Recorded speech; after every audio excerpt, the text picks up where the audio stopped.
Gemini, can you help me plan my 3-day vacation? Generate a photo of a muscly capybara. Explain the concept of supply and demand with OpenStax. Hi Gemini, quiz me on the rise of industrialization.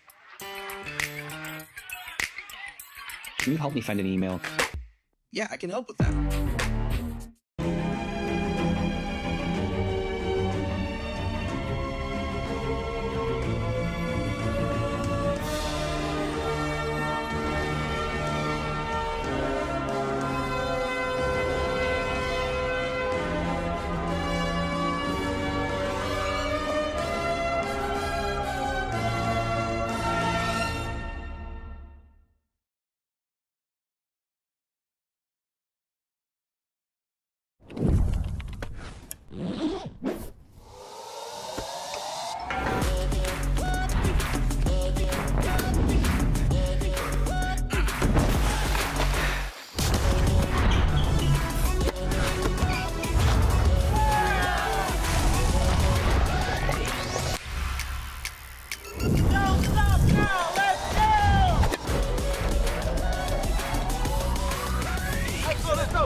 Welcome to Academic Labs, the pulse of innovation where the horizon of education is expanding beyond our wildest dreams.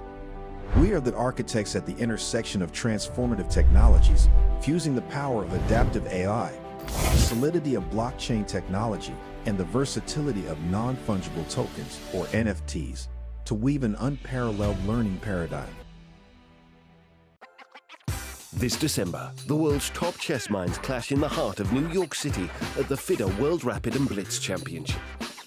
Witness world number 1 Magnus Carlsen and other stars from across the globe. Rapid and Blitz, chess in its most thrilling form, unpredictable and unforgettable. Fast moves, tactics and blunders, and moments that will keep you on the edge of your seat. Witness the pinnacle of chess excitement. Get your tickets now at worldrapidandblitz.fide.com.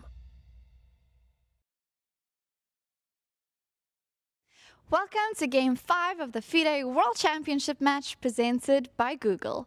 Yesterday was a quiet day where the players drew their game, but today things will be a little bit more interesting as the players have the same colors that we've seen the decisive results in.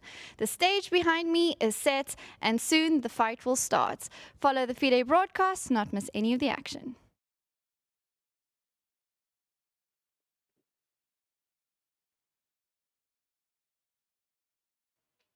Hello and welcome to Game 5 of the FIDE World Championship Match presented by Google. Ooh, getting closer and closer to the halfway point. I'm International Master Jovanka Houska, and it's a great pleasure, as always, to be in the middle of the action in Sentosa alongside Grandmaster David Howell. Now, David, so far the match is very even, but yesterday was quite a precise game. Yeah, very high accuracy levels, just a very professional performance from both players yesterday. We saw a draw yet again when Ding had the white pieces. It felt like he was trying to apply some pressure. He came with a new or rare opening idea and he got what he wanted. He wanted a real fight where Gukesh couldn't rely on opening preparation, but ultimately the younger player was able to neutralize things, and a draw is fair. But maybe slightly disappointing from Ding that he wasn't able to push harder. The game pretty much reached its climax around the move 20 mark, and today he knows Gukesh is going to come for him. Yeah, today is going to be quite the day as we're going to get ready for some action. But here we have Charlie's breaking down yesterday's game's highlights. Game 4 of the FIDE World Championship Match presented by Google. White Ding Liren, Black Gukesh D, result draw. Moves 42 moves, opening Zukertort opening. A game that sees both players playing with 100% accuracy can only end by splitting the points. And this is exactly what happened after 42 hard-fought moves, which ended in a threefold repetition in a drawn rook ending. This makes the match tied at 2-2 after 4 games. The champion was quite content with his play and said that he used the rest day to recover from the tough loss and was in a good mood today. He said that he tried to surprise his opponent and it worked well, even though the advantage was small. Gukesh was later on able to neutralize the initiative and the game was balanced. For the challenger, a draw with black is a very good result. He mentioned that although it wasn't a completely new line for him, it was a bit of a surprise. But he also felt he reacted well and it was a solid game. With black, it's all you can expect in a match, he said. The 5th game of the match will take place November 30th, 5 p.m. local time. Gukesh will play with white.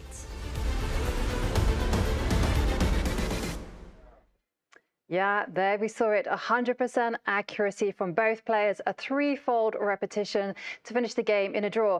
So let's ask our AI assistant from Google about the other ways to draw. We asked Gemini, what are the different ways a chess match can end in a draw?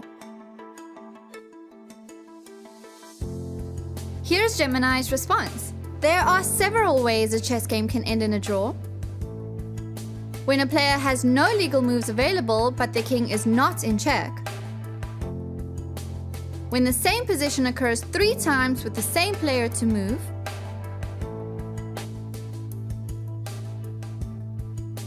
When 50 consecutive moves have been made by both players without any capture or pawn move. When neither player has enough pieces to deliver checkmate. When both players can agree to a draw at any point during the game. Chat chess with Gemini, your AI assistant from Google.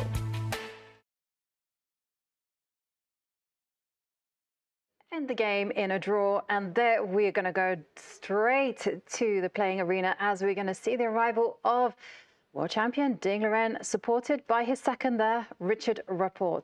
And what's really nice was that Richard specifically came to join Ding in his game yesterday because he felt like he needed that moral support. And we also see Nihua, another second of Ding.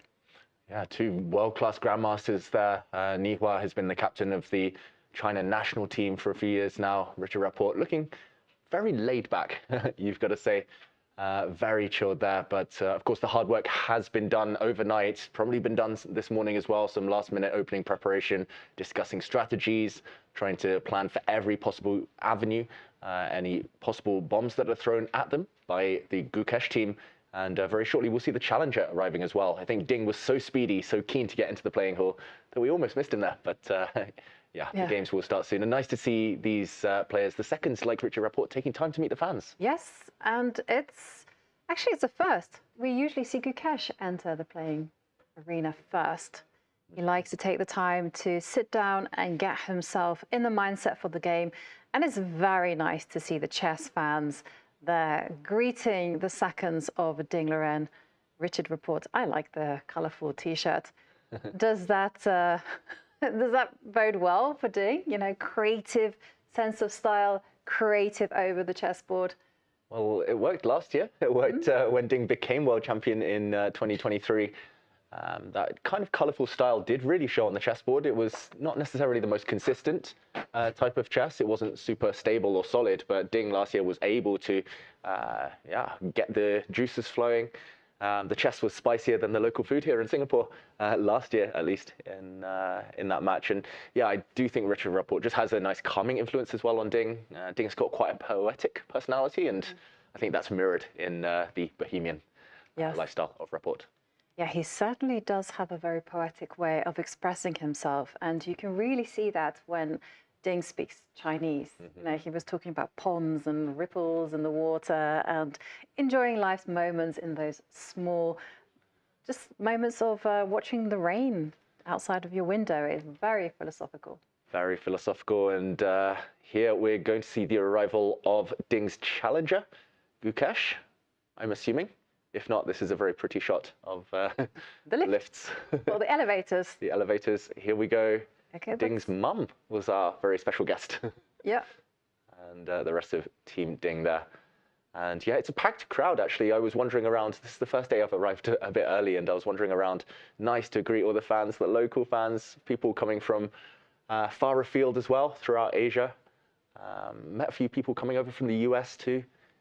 Nice to see the youngsters as well, looking for their heroes. I think it's a bit of a split as well. Half of the fans supporting Ding, half Gukesh. It's neutral territory, but nice to see support for both of the players. Absolutely. I think Singapore was the perfect place to host this match. As you mentioned, very neutral, a lot of fans for both players.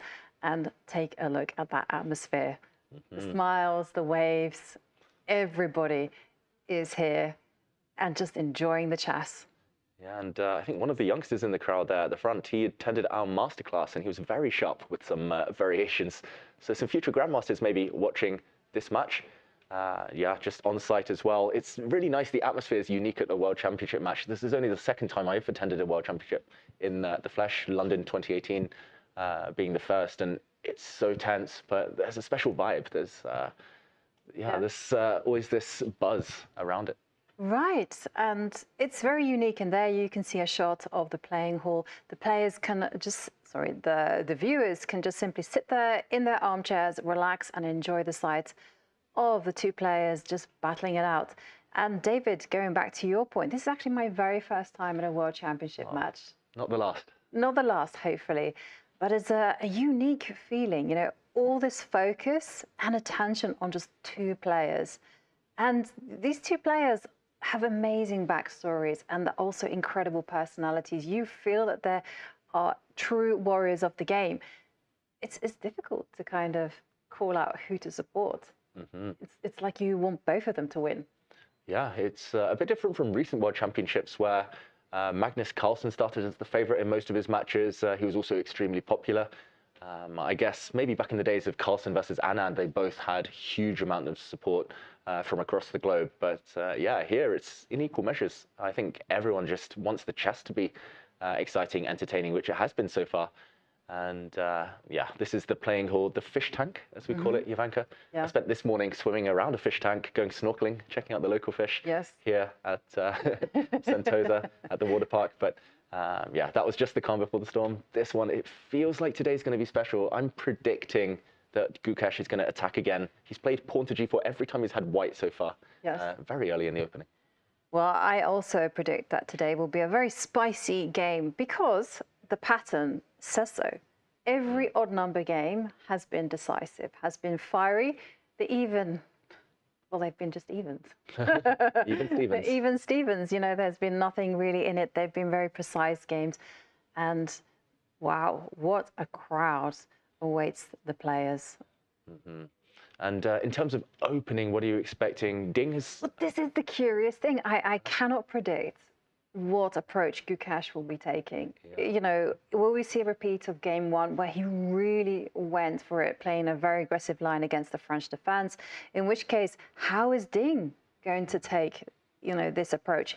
Is he simply going to sidestep, go for a different opening? It's really difficult to call. Yeah.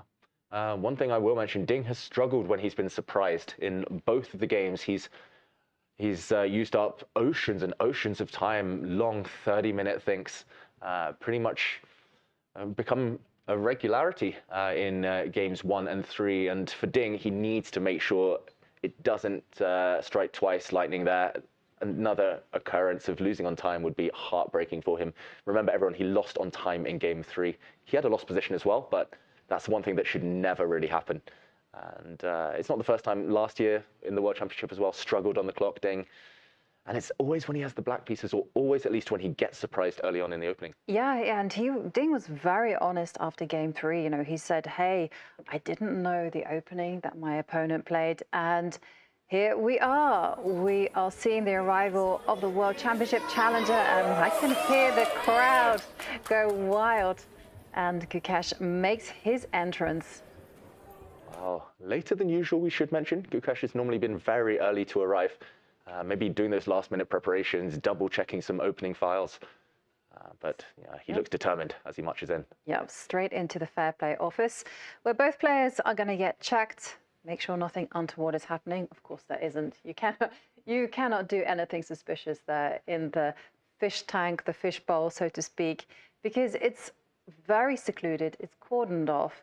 It's soundproof. You cannot even see the crowd. Yeah, the security is much tighter these days than back in the toilet gate era, where there were accusations thrown around, even at the pinnacle of chess in World Championship matches. Here we see Maurice Ashley, our grandmaster, our MC here, getting ready to welcome the players in.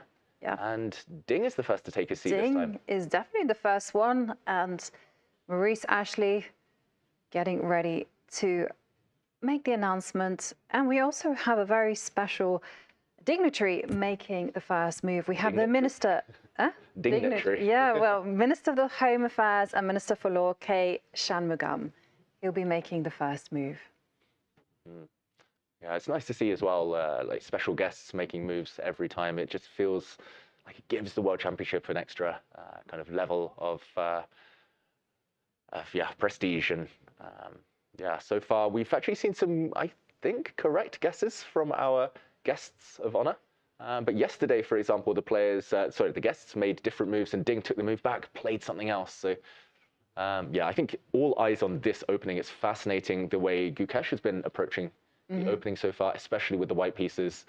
I can't actually recall the last time he had a quick draw with white, or a boring draw with white throughout the last few months, years, Gukesh. It's not his style.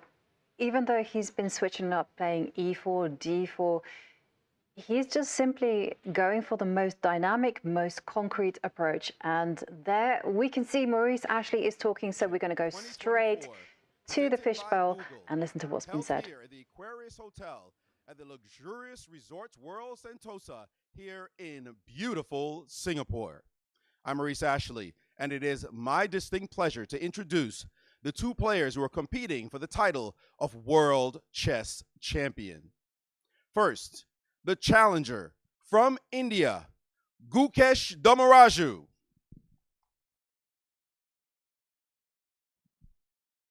And the world champion from China, Ding Liren. The match is currently tied at 2 points apiece. The players have been playing incredible chess, fighting chess, and fans all around the world are following. And now that we have the first weekend of the event, then even more fans will be tuning in. Now, the host country of Singapore has been a fantastic host indeed. It is known for its remarkably low crime rate and is often cited as one of the safest cities in the world. However, the country has a popular catchphrase: low crime doesn't mean no crime. It has implemented stringent laws and effective law enforcement strategies that contribute to public safety and social order. The commitment to maintaining a safe environment allows residents and visitors alike to enjoy the city with peace of mind, making it an ideal backdrop for events such as this one that promote community engagement and intellectual pursuits. Today, we have a special guest to make the ceremonial first move. He has served in the Singapore cabinet since 2008. Before entering the cabinet, he had a distinguished career in legal practice, where he held the esteemed title of Senior Counsel of the Supreme Court of Singapore.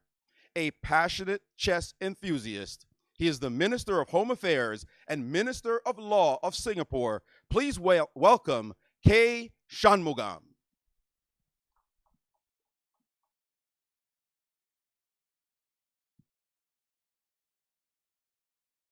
Please.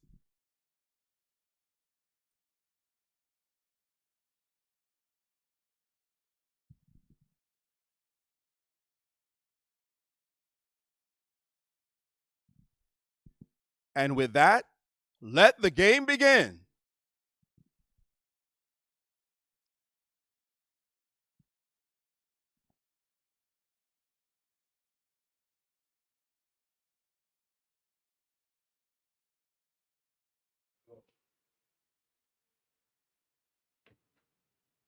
And we have the first move of the match. of the game, e4. And once again, Ding Liren employing his French defense. Now, this will not have come as a surprise to Gukesh, so I'm looking forward to seeing what he has up his sleeve. Will Gukesh... Aha! We see exchange. Now, my aha on pause was because out of everything, this was not what I was expecting, because the exchange French has a reputation for being very drawish, although I have seen you employ it with some venom, David. Yeah, it's actually the most trendy variation against the French these days. Everyone is playing the exchange variation, and that happened at the candidates as well. The exchange variation in the French defense was super trendy there, and it's because, as you mentioned, Jovanka, white is taking minimal risk. It's totally symmetrical, this position, especially if black copies and brings his knight out right now. And that means that even if you mess things up, even if you start to go a bit wrong, there tends to be a certain element of safety, just like there is here in Singapore, as we've learned. Yeah, the French defense, let's do a quick action replay. But not on the board. Not on the board. Not on the board. We don't want safety on the board. No, absolutely. We want chaos and anarchy on the board. Exactly. So e4, back to e4. As we saw in game 1 of the match by Gukesh, he didn't repeat d4, which he won with. Very interesting.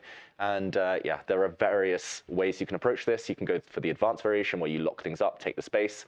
You can play the Tarash variation where you simply defend your pawn. And likewise, knight to c3 leads to either the classical variation or the winnower. And yeah, there's other options, but the exchange variation is one I learned when I was young just because it's simple. And I've got to say, surprising to see Ding stop and think here. Black has a variety of moves. You can bring your bishop out. I think the most trendy is to just copy, bring your knight out as he does. You can bring the other knight out, which I actually feel is one of Black's best moves. You can even push a pawn, but knight to f6. The bishop jumps out now. And okay, will we see Ding continue to play copycat here, Jovanka? It's the most natural response because you do want to be putting your bishop on d6 so that it targets the h2 points, and you want to be backing that up with quick castling. If you castle quickly, you get a well-structured life, especially with your pieces, and then you can just simply continue with very natural development. I wouldn't be going bishop to e7. Up, we have c5 there from Ding. Okay, I quite like this move. I've got to admit, it shows he's up for a real fight. He's not willing to just sit passively and try to defend this position. We'll break down some nuances in a minute. This does hint that Ding is happy with an isolated pawn. That being a situation such as this one, I'm not sure Gukesh will rush. He doesn't, he supports his pawn instead. But at some point we might see Black with an IQP, an isolated queen's pawn, and this type of position. Yeah, it's totally fine for Black, but it's not to everyone's taste. You have a long-term weakness, but you have very dynamic play, very easy access to squares, great bishop as well. And yeah, if we just go back very quickly, we did see c5. The reason that Black didn't play copycat here is because Magnus Carlsen has been hammering away at this position with white. He keeps checking the Black king. This is his kind of go-to Magnus these days against the French. And the problem is, if you offer a trade of queens, yes, the queens can come off. You can take with the king or the bishop. But actually, the Black king struggles to get fully safe in some of these positions. Often, after a check, the king has to drop back, block in its own rook. This can be slightly annoying, this type of situation. Looks simple, looks like it should be a draw, but some pressure for white and no real winning chances for Black. And likewise, after a check, if you block with your bishop, white will jump forward and take the bishop pair. And it's not that much, it's a small advantage, but Grandmaster is very attached to their bishops. So Ding plays c5 and c3 by Gukesh. Ding, wow, he pushes forward, takes the space. And according to the Masters database, this has been played in the candidates between Hikaru Nakamura and Nijat Abbasov. So that game continued exactly like this. Bishop c2, the bishop comes out to d6, and Hikaru castled in this particular variation. Yep. I'm not sure queen to e2 makes so much sense anymore after a queen trade. I think it helps Black that you've gained a bit of space. Yeah, I think after a check, there's also an argument to be made for bringing the bishop out this time because it's slightly more blocked, the pawn structure in the center. So even that variation we mentioned, giving up the bishop pair, probably not the end of the world. Usually I mean, let's continue that game, Jovanka, that you mentioned. Nakamura clash is always worth following. Yep. Okay, so after bishop d6, both sides castled, and then Hikaru played one of these subtle, very sneaky moves where you just get h3. And the whole idea is you're taking away the g4 square from the light square bishop and saying that's a bad piece. So knight c6 was the move played, and now this is Hikaru's point. Now his bishop can set up that pin with bishop coming out to g5. Yeah, and this was a really fiery game, if I remember correctly. I think Nakamura ended up winning, but it wasn't without some adventures. And actually, Gukesh does go for the check that we mentioned a few minutes ago. I'm glad my monologue about the opening wasn't totally irrelevant, Jovanka. And actually, similarities here with the other variation we mentioned. He's happy to play a queenless middle game if the queens get exchanged. Ding has 3 options here. I don't think you want to move the king, because then your rook in the corner gets blocked in. It's not about king safety necessarily. It's about this rook getting in the game. So you pretty much are reduced to queen block, swap the queens, bishop back. You kind of lose a bit of time that way, or you allow white to grab the bishop pair. Yeah, there's only 4 games in my master's database, and 2 people played queen e7. 1 person blocked with a bishop on e6, and another one went bishop e7. So, okay. And guess what the result for all of 4 of these games was? I mean, you gave the spoiler alert earlier. French exchange means draw. Draw. draw. Yes. Well. I mean, I'm gonna be actually very interested to see here how Gukesh manages to play these type of positions, because you have to be precise. We saw that yesterday in game 4. I would say there was a small moment for Ding to press. Yes. But he had to play with accuracy. And energy. And sense those very small moments. And that's exactly what happens when the pawn structure is stable. Both sides don't have any problems with development. You gotta just position your pieces on the best squares, and you gotta find your means to jump forward. And also, very importantly, you can't necessarily play the most direct, the most forcing moves. You have to play in a bit of a delicate, fancy way. And the queens are off.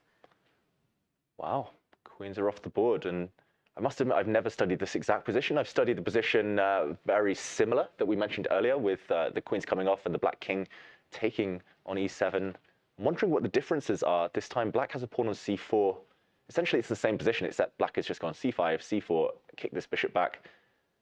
Jovanka, if black can keep these pawns, I like the space on that side of the board, but white does have the option at some point of trying to break down this chain. Pawn to b3 would at least ask black an awkward question. Do you allow white to capture on this square, or do you kind of take yourself, but then black would be left again with an isolated queen's pawn long term? You also have to time b3 very well. Wait too long, and black will already have established b5, a5, and the knights come to c6, and the bishop moves out of the way, connecting the rooks, and oh dear, you have a problem on the queen side. Yeah. But you got to do it right so that you can meet some b3, b5 with a4, undermining. Yep. So for example, let's put that on the board, b3, b5, a4. In a middle game, this would be very favorable for white, because now you are guaranteed to undermine this chain. As you mentioned briefly there, Jovanka, you cannot play a6, and that's why you need your knight and bishop out the way. As black, you need these pieces out so the rooks can defend each other. But yeah, this one is slightly awkward at least. I think Ding would probably just capture here. And he'd say, okay, it's an isolated pawn, but it's not in an open file at least, unlike those other kind of normal, kind of typical IQP positions. So not the worst outcome in the world for black. And actually, this white c-pawn stands on a semi-open file. So later, once black has cleared the bishop out the way, a rook might land on this square, and the c-pawn slightly tender. Yeah, I guess the other automatic move would be to castle. So pretty much a 50-50 here, which one you play. Yeah. Interesting, actually, because can I just rewind to the capture of the queen?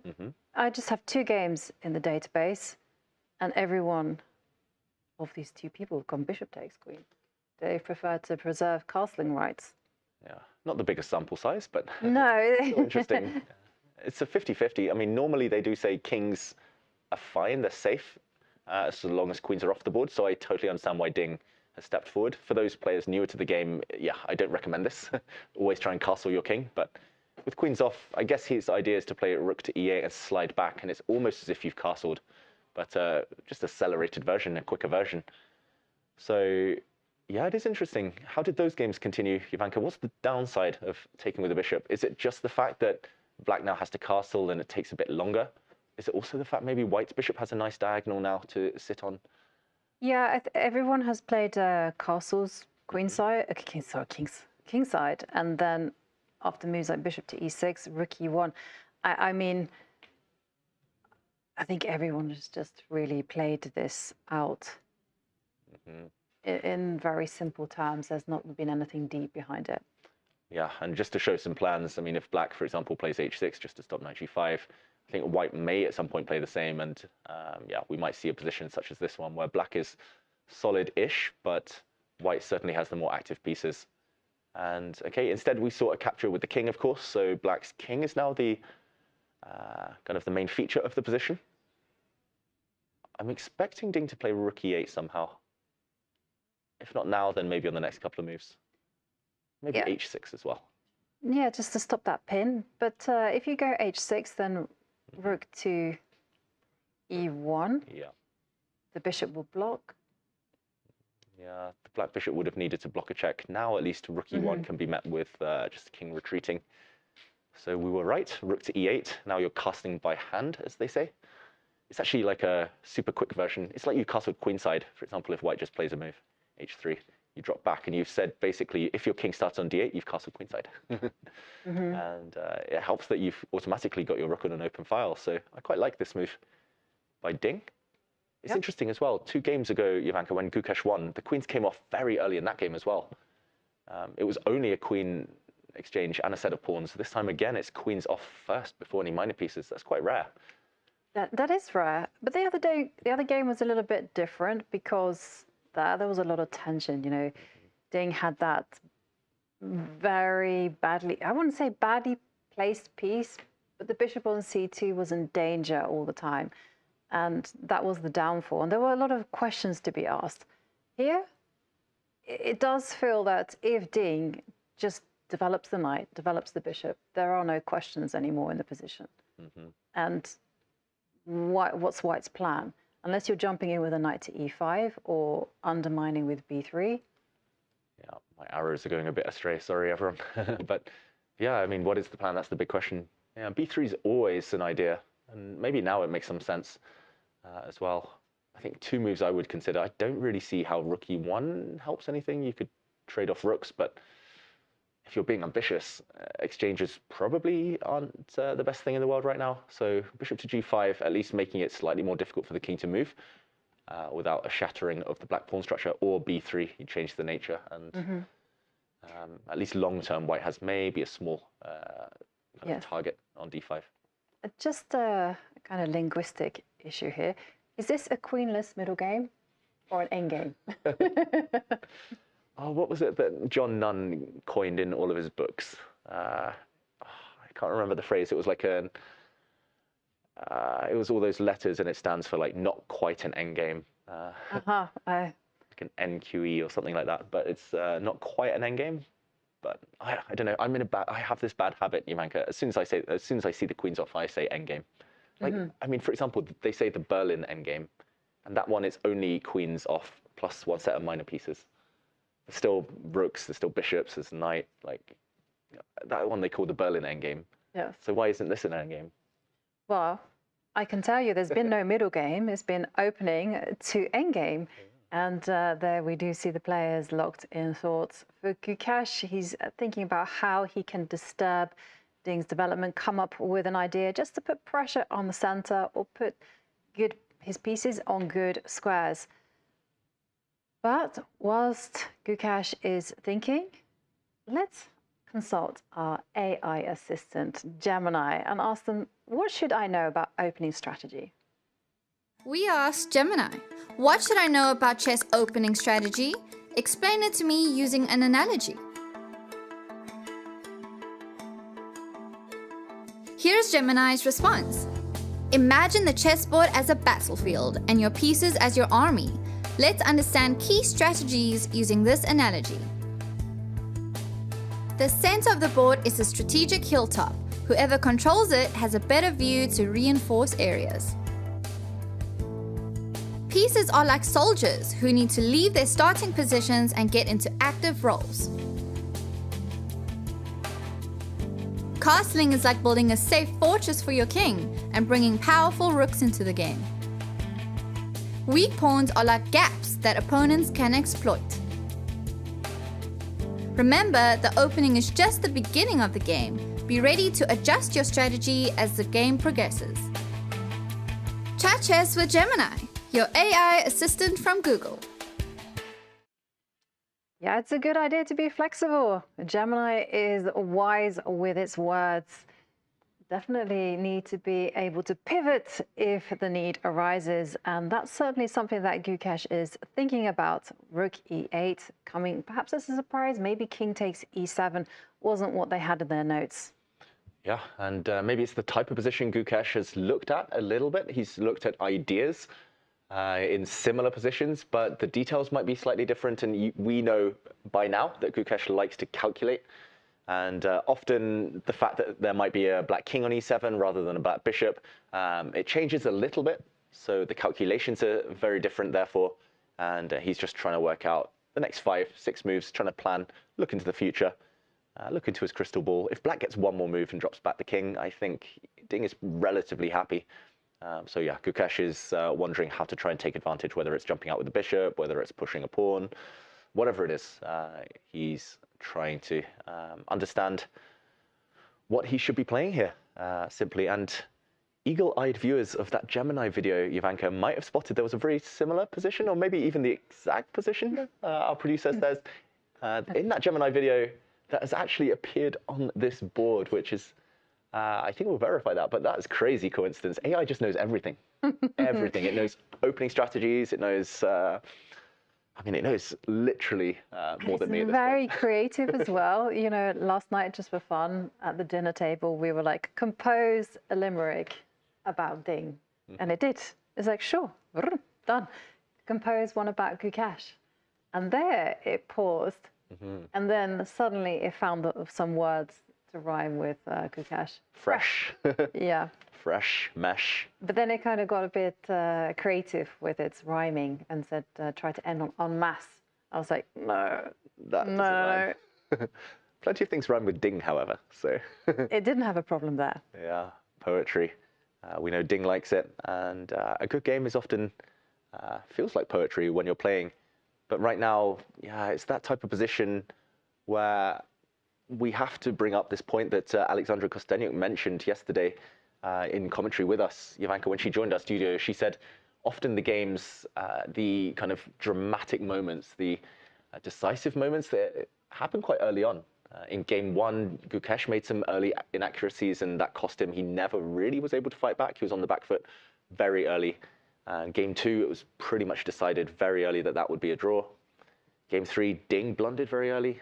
Game 4 was also quite a quick draw. So it's just about that endurance. And this is the type of position where I could foresee it going a long, long time. But if both players are equally accurate, I could also see this position fizzling out quite quickly. What are your predictions? Well, I actually thought we were in for the long haul in game 2. I was very surprised by Ding repeating the moves and agreeing the draw. To me, I thought that maybe he wasn't that confident about his chances there. And in the press conference, he said that actually he was a bit unsure. He felt like the tide was turning. So it showed a pragmatic decision. But here, I agree with you. It could be a long game, but it depends on the mood of both players, right? In the hands of former world champion Magnus Carlsen, coincidentally, it's his birthday today. Happy birthday. I think he would play it out for a long, long time. Yes. Yeah. I'll probably win. Maybe. I mean, but actually, I think he would play it out for both sides because, again, white has to be precise here because otherwise, you know, as David's indicated, the king steps back to f8, black has control of the e line, the knight, the bishop develop, and you see black has a superior pawn structure on the queen side, so that's going to be a case of just going b5, a5. you know, push the pawns alpha zero style, see where you get, and just go for control over the sides of the board. Yeah, you're right, actually. If white is really timid and really slow here, then I could definitely foresee black being a bit better. Yeah, often black just has a very easy plan. You should play on the side you have more space on, play on the side you're stronger. I think that's why Gukesh has hesitated from b3. If b3 doesn't work and you can't undermine the black pawns, then essentially you're just creating more weaknesses for yourself. The c3 pawn is weaker there, kind of long term. Do we look at, say, b3? Okay. It's the most concrete move, right? And it's very much in Gukesh's style. So first up, how is black going to respond to this? Okay, I think it's a 50-50. Either I take or I play b5. Okay, let's... Safer is to take, but... Yeah, let's play for the most gambling move. b5, okay. Right? b5. We could have our hands in the cookie jar there. But a4. a4. And you can't go a6, as David's indicated, because of the pin? Pin? I need to brush up on my dictionary definitions of pins, skewers, and whatnot. We'll ask Gemini later. Yes. But yeah, this is impossible for black. So pretty much here, black would be obliged to do some weird stuff already. Maybe that would be bringing the bishop out to defend this pawn. Maybe it's just capturing everything. What about bishop d7? Yeah, bishop d7 as well. Sorry, after a4, bishop d7. It looks a bit weird for black. That's the only thing. It looks a bit clumsy, but it's not necessarily bad. Pawn structure like this one, just to kind of show if white is really agreeable here and swaps everything off. Probably white is totally fine after a trade of rooks. The knight will come out to harass this bishop. But if white were careless and traded off too many pieces now, then black actually has a passed pawn. Whereas white's backward pawn on c3 doesn't make a great impression. So yeah, here it's very concrete. It's going to be move by move about whether white can get an advantage. But yeah, b3, b5. You could also do it the other way. You could kind of take this pawn first and then take, and only later try and swap off some pieces. Yeah, this one actually feels like white is the one in trouble. Well, not trouble is a big word there. Could be potentially answering some questions if there are no checks. Yeah, if you don't have anything immediately, then yeah, especially if this black knight ever gets out and lands on this outpost. It takes a while, but black would thereafter be much, much better. But yeah, b3, the other option would be to take, and then just start developing, or maybe, I don't know, king f8 first. Yeah. And would black be doing some kind of minority ideas with b5, you know, let's try to zone in on the c3 pawn? Yeah, definitely later. Once black's completed development, black is very flexible. I've played this pawn structure actually a lot from the white side, never really with the black side, but a lot from the white side in middle games with the queens on. And it's surprisingly hard to start pushing these pawns because you do create weaknesses, and maybe you play c4 here as white before it's too late. But yeah, it's still not too scary for black, even if you were to give white everything he wants and just kind of play b6 and just put a bishop out, put a knight out. Still relatively solid. But if you do get that kind of position, you really have to start moving your pieces. Yes, David, yeah, that's exactly what I had in mind. You really have to start mobilizing and try to make use of the fact that the king is there on f8. Yeah, king on f8, I do hate. It doesn't look great on f8 right now. So, okay, I'm quite liking b3 as at least as a winning attempt. Should we investigate the other natural move, bishop g5? Yeah, bishop g5. And so there is a potential threat on the board, right? Rook e1 and maybe go bishop takes knight and try to double pawns. But there is the problem that after rook e1, bishop e6 is going to be the answer. So rook e1, yeah, just to show if the king drops back, we take the knight, and even after a trade of rooks, luckily we defend it. Yeah, these pawns are ugly. And okay, he actually gives a check, but because as Jovanka mentioned, black could block and the game goes on. Instead, he checks, and most likely we're going to see the rooks disappear as well. Yeah. It's good and bad. It's kind of edging the game ever closer to a draw, but at the same time, you don't allow black to control the open file. You're kind of helping give black an extra move, though. Black wanted to play king f8 anyway. Surprising, maybe slightly, Jovanka? Yeah.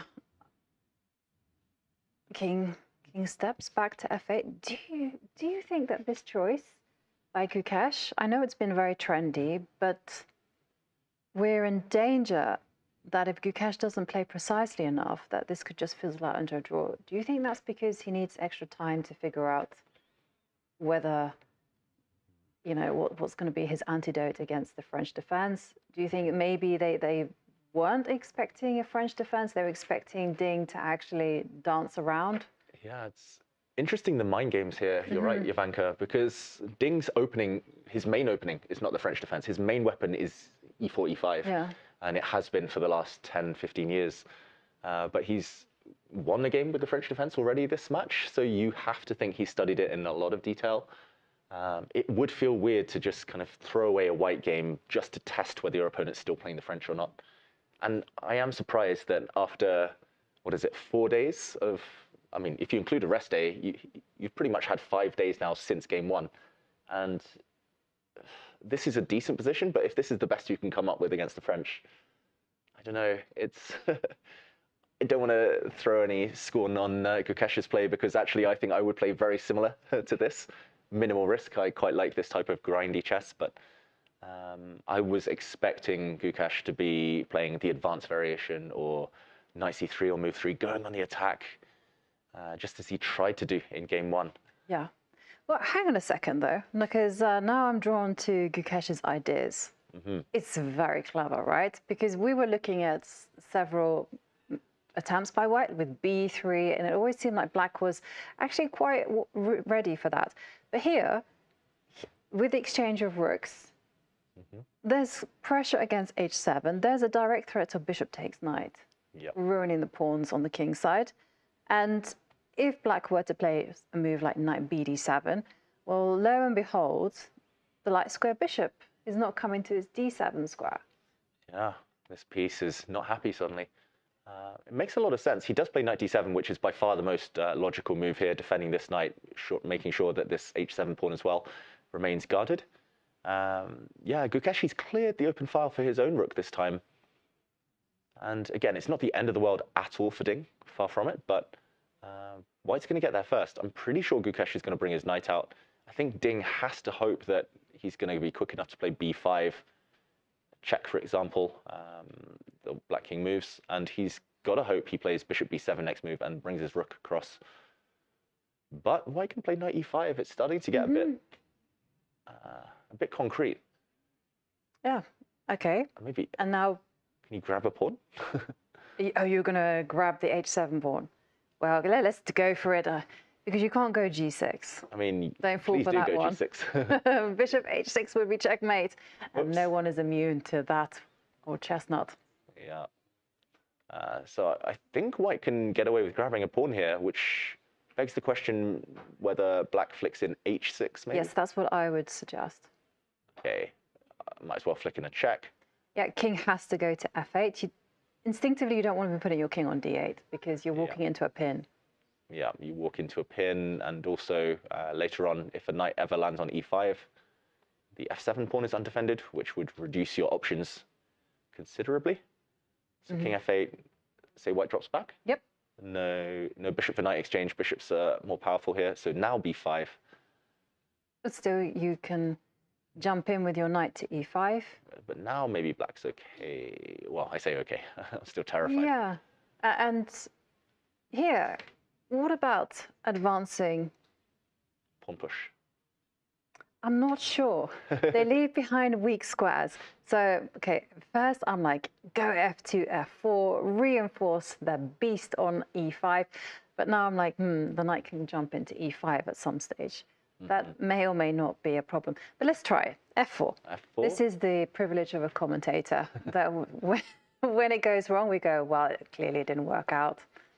That's the main reason I commentate more than I play these days, so that I can take back moves. Yeah. Knight, yeah, the e4 square is covered yes. for now. But, okay, can I safely bring my rook across? Okay, let's go h3. Yeah, h3. I'm going to play the waiting game with you. Literally, I'm going to enjoy the fact that the knight is the octo knight on e5. It's interesting. Yeah, just tentacles everywhere.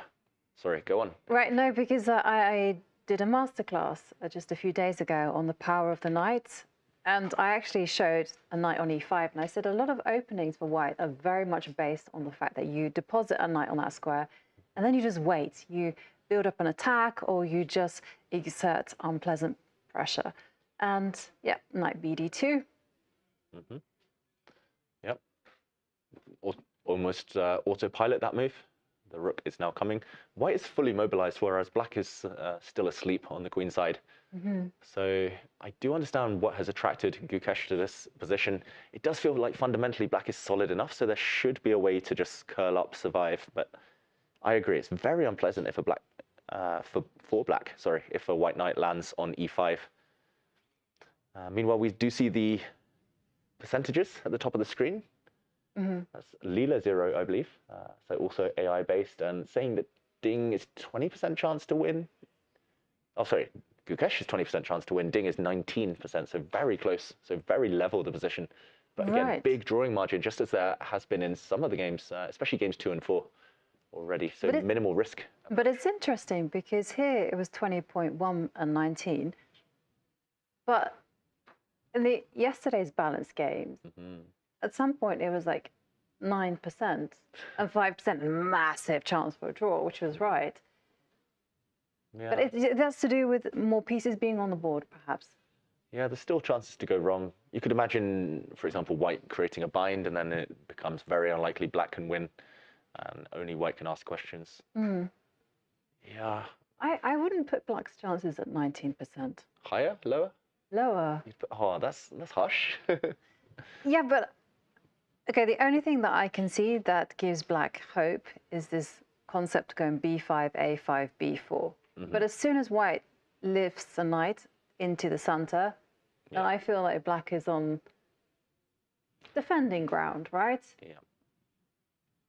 I want to disagree, but I can't. I think you can disagree. It I would makes pick it more white fun. too. I would pick white too. I just remember you playing a game that we commentated on, and I remember when you played the Exchange French, myself and Simon Williams went, boo, move on to the next game. And then we came back and we're like, well, what's this? Yeah, we were slowly getting more and more convinced that it's dangerous. Yeah, and that was in Gibraltar, I believe, in 2019, maybe 2020? No, 2019. And yeah, I guess I just chose this opening that Gukesh has now chosen because I wanted to reduce any risk. I also knew I was playing an opponent who quite liked dynamics. And this really takes the sting out. Ding is not going to be playing dynamically today. That's almost certain. And the level of accuracy required to win is very high. And you do have to rely on mistake or 3 by the opponent. But then again, yeah, you've got a stable pawn structure. Plans are so straightforward. If someone like me can manage these types of positions, then Gukesh is definitely going to be able to handle it. And yeah, it's very hard to find Ding's moves. The computer might say he's totally fine. It's roughly level, but if it's easier and more fun to play with white, then that's a moral victory at least. Yes, because the big issue is how you're going to mobilize the light square bishop with the black pieces. How are you going to deal with a knight coming into e5? It's not pleasant to live with a knight sitting there entrenched in your half of the board. I really like the way that Gukesh has just finessed this position, you know, with first trading off rooks, then the bishop coming out to g5. Still some unpleasant questions for Ding to deal with. And I suspect that he's going to go into the tank right about now. He's been very, very good at problem solving so far, but it has cost him time on the clock. Yeah, and so far, the longest think of the game has been rookie 1 check by Gukesh, only 13 minutes. That's rookie numbers compared to what we've seen so far in this event, where we've regularly seen 20, 30-minute thinks by some of the players. You mentioned Ding going into the tank here, not the fish tank where he's already sitting, but going into the think tank. And what are you expecting? Is it going to be a 30-minute think, or is he going to play a bit more quickly to try and... I think I would expect this to be a 12-minute think or so. Ooh, okay. Very specific guess. Roughly 12 minutes and 34 seconds. 12 minutes seconds. and 34 seconds. That's correct, David.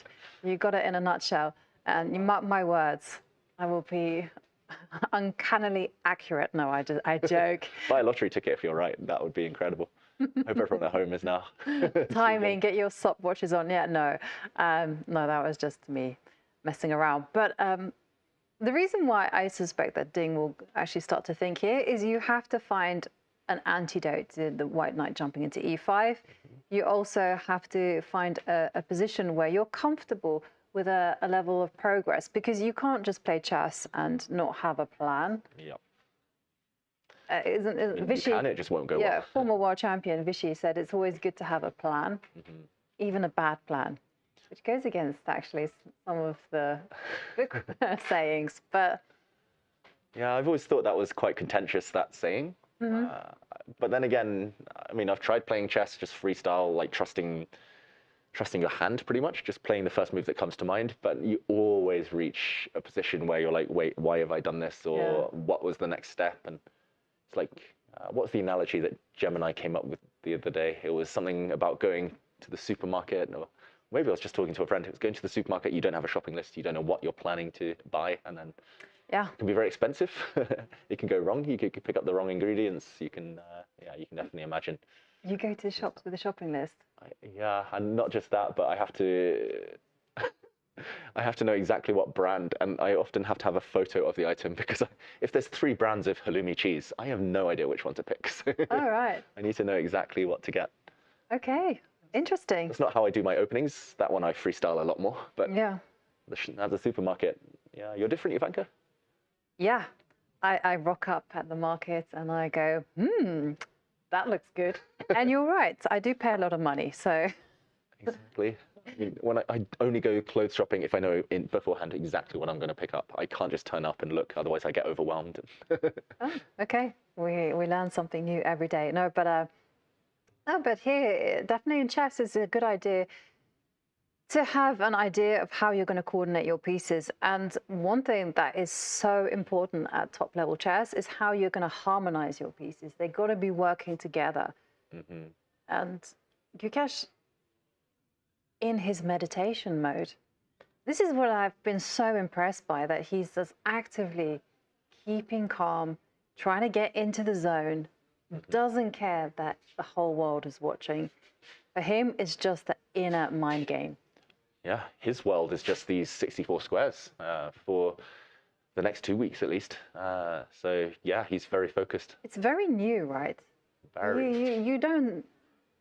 I mean, I've only ever seen this just like recently in the Olympiad. The Indian team were all kind of meditating at the board, and they were incredibly successful, double gold. Massive congratulations to them.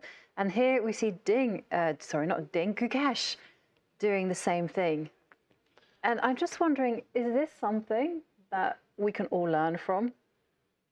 Yeah, I mean, we could all try at least. I don't think it will work for everyone. You need to be very good at visualizing the board. This takes years and years of practice, maybe playing blindfold chess or reading books and trying to play through the games in your mind without using a board. Just visualizing everything. But yeah, it seems to work for a lot of the top players who can visualize very well. And I'd be curious to know what he's actually thinking, what he's actually doing. You know, is it visualization, as you're saying? Is it breath control, you know, just to lower the heart rate? Maybe he's picturing his dinner that evening. You never know. I would be fascinated. We've had some stats about how much time the players spend at the board. I mean, I want stats. Does Gukesh spend more time with his eyes open or closed during a game? That would be fascinating to know. We are going to set our production team on the matter. Come on. They're going to be watching the cameras now. 5 hours. Exactly. And there you can see statistics for another feature, players at the board, and there you see Gukesh 100%. And I can hear there is a buzz in the playing arena. We can hear that everything is coming alive. And that's because there's a lot of things to see here in Sentosa. We have guests, we have visitors, we have so many established grandmasters, legends of the game, actually just sharing their knowledge, talking to fans. It's just a magnificent experience. Yeah, it's great to see. I peeked my head in a few moments before we started our broadcast. There was a simultaneous display going on next door. Yeah, the fans were queuing up. Actually, I got mistaken for a security guard. People coming up to me being like, you know, when we can go in to watch the players? I was like, no idea, mate. And then someone was like, oh, can you open the door for us? I was there just, yeah, it's really nice to see. And we can actually hear it, as you mentioned, Jovanka, just, what is it, 50 to 100 meters away. The players are just out there, and so many spectators. Yeah, it's absolutely brilliant to have that energy and to hear noise as well in a playing arena. As someone who is visiting Sentosa right now is world famous streamer Nemo, and she is challenging everyone and anyone to take her on at chess. But we have an interview with her and Charlie's. We're in the VIP zone at the FIDE World Championship match, and we are about to play chopstick chess with Nemo while we ask some questions. Awesome. So, good luck. We're gonna do this with time, which I don't know how that's gonna play out because I am bad with chopsticks in any case. But I feel like it's gonna be fun. Ooh, there we go. Okay. Okay, so Nemo, tell me about your role here in Singapore at the match. Honestly, it's been extremely fun so far. I'm here with the, oh my gosh, my knight is being kicked around the board. It's getting brutalized. I'm here with the Singaporean Chess Federation, and I'm here creating content at Fan Zone and side events, and you know, just being part of the community. Have you been to Singapore before? Yeah, this is my third time. I've loved it every single time, so really happy to be back. What do you generally do here? I absolutely love the food here. There's a couple of hawker stalls that I have to go back to every single time I'm here, most notably Maxwell, and I'm going to be enjoying a lot of good Singaporean food. Any specific food? I really like laksas and like curries and local cuisine. I think a lot of it is kind of a fusion that you don't really get elsewhere in the world, and I travel a lot for food, so it's just really nice trying stuff that I can't really get in Toronto. And tell me, Nemo, your streaming career, your content creation career is doing really well. Oh, thank you. And are your followers supporting you here? Are you getting like questions from them that you're going to ask in a press conference? Or how are you including your fans? I'm currently playing them in the fan zone, which is what I will be doing after this. Yeah. So I am really excited about that. But yeah, it's great to be here. I haven't done anything like this. And who are you rooting for? Gotta ask this question, right? I am rooting for Ding. I am Chinese, so I gotta root for the countryman. How do you think he's been playing so far? I think he's been playing just fine. Definitely, you know, he hasn't had the best year chess-wise and mentally, so I'm really cheering for him. I think he's, you know, very humble and extremely deserving as a person. So yeah, just hoping for the best. I don't want to blender with my chopsticks right now. Chopsticks are fun. Okay, describe the World Championship match in one word. I think it's really inspiring, especially being held in Asia. I don't really remember the last time it's been held in this part of the world. And having a Chinese contestant and an Indian contestant really shows sort of like kind of a direction in which the game is growing. It's so awesome seeing like all continents of the world now really involved. So I love it. It's amazing here. Awesome. Very nice one word as well. Well, I hope you have a great time here. I know the fans, they love you and they're waiting for you. Thank you. Appreciate it. Yes, chopstick chess there from Charlie's and Nemo. And yeah, you can challenge Nemo to a game of chess in our very own fan zone. And the challenge is certainly what Ding Liren is facing with the black pieces as he settles deep in thought in order to find a way to develop his pieces and potentially neutralize Gukesh's pieces. Yeah, Gukesh's next few moves are pretty much automatic if Ding does nothing. So there's kind of two schools of thought here. One, you just get on with things. You kind of enact your plans as we were trying to do. You just play pawn to, well, not to b3, pawn to b5. You bring your bishop out. You try and move your king. You bring your rook across to e8. And you just say, OK, I'm going to be under some pressure, but at least my pieces are on good squares. The other alternative is to start trying to be a bit creative. I'm wondering, Jovanka, in some variations, especially in e4, e5 openings, I'm thinking Berlin defenses where it's also very symmetrical, some Petrovs. Often you want to be able to take this knight once it lands on e5. In course, at the moment, for example, that variation we showed earlier, b5, rook to e1. Whoa, my mouse has gone crazy. There we go, rook e1. And here, knight e5 is not possible to take right now. Well, sorry everyone, my mouse has gone a bit. This is, oh, there we go, knight e5. You cannot Ignoring take. the traffic lights. Exactly, the traffic lights. You cannot take, there's a fork. So I'm wondering if we get one of our pieces out of the way of the fork before the knight lands. So rather than investing a move on b5, can I, okay, I'm gonna move my king anyway. Okay. Rook e1? Rook e1. Let's continue. Okay, now I'm wondering whether I can play a move such as bishop c7. It looks a bit weird. Yeah, okay, I'm still going to go knight e5. Okay, yeah, I'll flick in h6. h6 is nice. Okay. Back. I'm just scared I'll lose my pawn on h7 if I... Yep, I am also scared. Okay, so let's... You want knight e5 anyway? I will think about it. Actually, there's two ways I could have done that. I could... Bishop c7 is... Okay, I'll stick with that, but you could have also moved my knight out the way. The idea, if I'd played knight h5, is I might have tried to hunt down your bishop, try to trade it off. So let's have a look at what happens after knight e5. Yeah, so it looks like white's been building towards this move. Now I can safely take. Pawn takes knight. Takes. And now I have no idea which way I should go. Yeah, do I jump forward? Do I jump to the side? I quite like this square just because I'm going to try and trade off your bishop. And also I stop f4, stop you joining up your pawns. Yes, that is very true. But I'm going to go bishop to d1. Okay, gonna kick me away. Yeah, and then bishop to f3.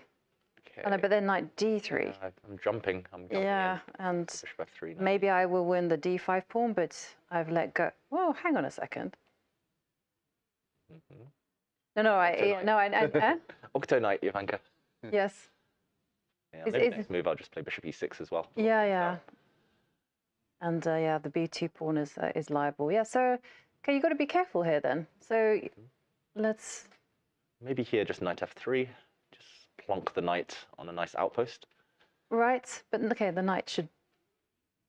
Can I win the bishop pair? Yep. g5. G5, bishop back. Knight takes. Knight takes. And I tell you what French defense players like to do. They like to stick a bishop on e6. They go, yeah, it's really bad, but I don't care. Yeah, the French defense is really bad. No. The bishop here is really bad. Yeah, and now you maybe b5. No. Knight takes b5. Yeah. This time the double pawns aren't so bad actually because they do support a very quick f4. Yeah. Maybe you put the bishop on d7. And only now. Yeah, maybe b5. b5. I mean, yes, white can play f4, but what's coming next? I'm not sure. Rook to e8. Just to prevent f5. Keep an eye on this guy. Well, I think I'd take white, maybe bishop f5, for example, but it's not that much. A long fight ahead. Yeah. Well, we've gone into the weeds in that particular variation, but it's certainly something that Ding is actually going to be thinking about. Like, how is he going to react once a knight jumps into the center? What is his plan? Can he exchange it off, as David's highlighted? Should he be working around the edges of the board with the knight coming to h5? It's a tense position once again. There's a lot lurking under the surface. And whilst Ding Liren is thinking, we are going to go on a very short break because when we come back, we are going to be joined in the studio by a legend of chess. He was the first Asian grandmaster. He was also second for Bobby Fischer himself in the 1992 match against Spassky. Of course, I'm talking about Filipino grandmaster Eugenio Toro. This is the Google Pixel 9 with Gemini. And this is Dan, suggesting some places to meet up and watch the game tonight. But you know what's better than a list of places? Knowing how close those places are. Which is why you're just gonna ask Gemini to put these places on a map. Whoa, how's that for teamwork?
This December, the world's top chess minds clash in the heart of New York City at the FIDE World Rapid and Blitz Championship.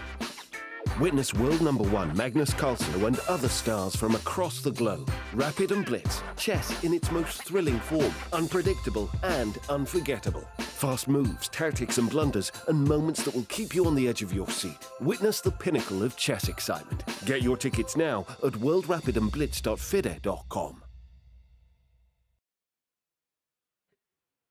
We are back with all the action of Game 5 at the FIDE World Championship match. And as promised, it is a great pleasure to have Asia's first Grandmaster, Eugene Torre, joining us here in the studio. Yeah, likewise. My pleasure, Jovanka and David. Thank you for having me here. It is absolutely fascinating to have you here. My first question is, how are you finding the match here in Singapore? So far, very interesting, and both of the next game or this game can be very crucial, you know, for both of them. So, but if it's a draw, then the tension continues, you know. So it's very important whoever will get the upper hand here. So it's very interesting, no? Yeah, have you been entertained by the games? Very much, of course, because I notice that the players, they are trying to play different openings and defenses because unlike before, you know, you can sometimes play the same variation, but not anymore now because of the computers, you know. And that's why I noticed that they're quite unpredictable, you know, so far. Yes, and well, you became a Grandmaster at the age of 22, Asia's first Grandmaster, played a record number of times for the Philippines at Olympiads, winning bronze medal in 2016. Yeah, and you played and defeated Karpov in 1976, and I'm reading like this who's who, and I'm like, wow, what a set of achievements. But tell us what chess was like. Well, I came from a chess-playing family, you know. That helped a lot in my case because chess was not that popular before. In the whole of Asia, practically we had no tournaments. We started to have big tournaments in the Philippines because of the former president of FIDE, Florencio Campomanes. He was great as an organizer. I remember the first international tournament, he was even able to invite Bobby Fischer to be present there in a big coliseum. And the opening ceremony was attended by our very own president and Bobby Fischer. You know, that was an incredible sight. What was Bobby Fischer like? I love him as a friend, you know, and well, the thing with Bobby, he's very consumed with chess, and sometimes he thought that life is like chess, but sometimes he gets frustrated because he thinks he's winning, but you know, it's a different struggle in life, you know. So yeah, but I love him as a friend. And you were his second in the 1992 match. That's true. Yeah, I was surprised myself when I got a call from FIDE, and the secretary said, would you like to be the second of Bobby Fischer? Is this for real? Yeah, he wanted you to be second. But of course, you know. And what was it like studying chess with him, working with him?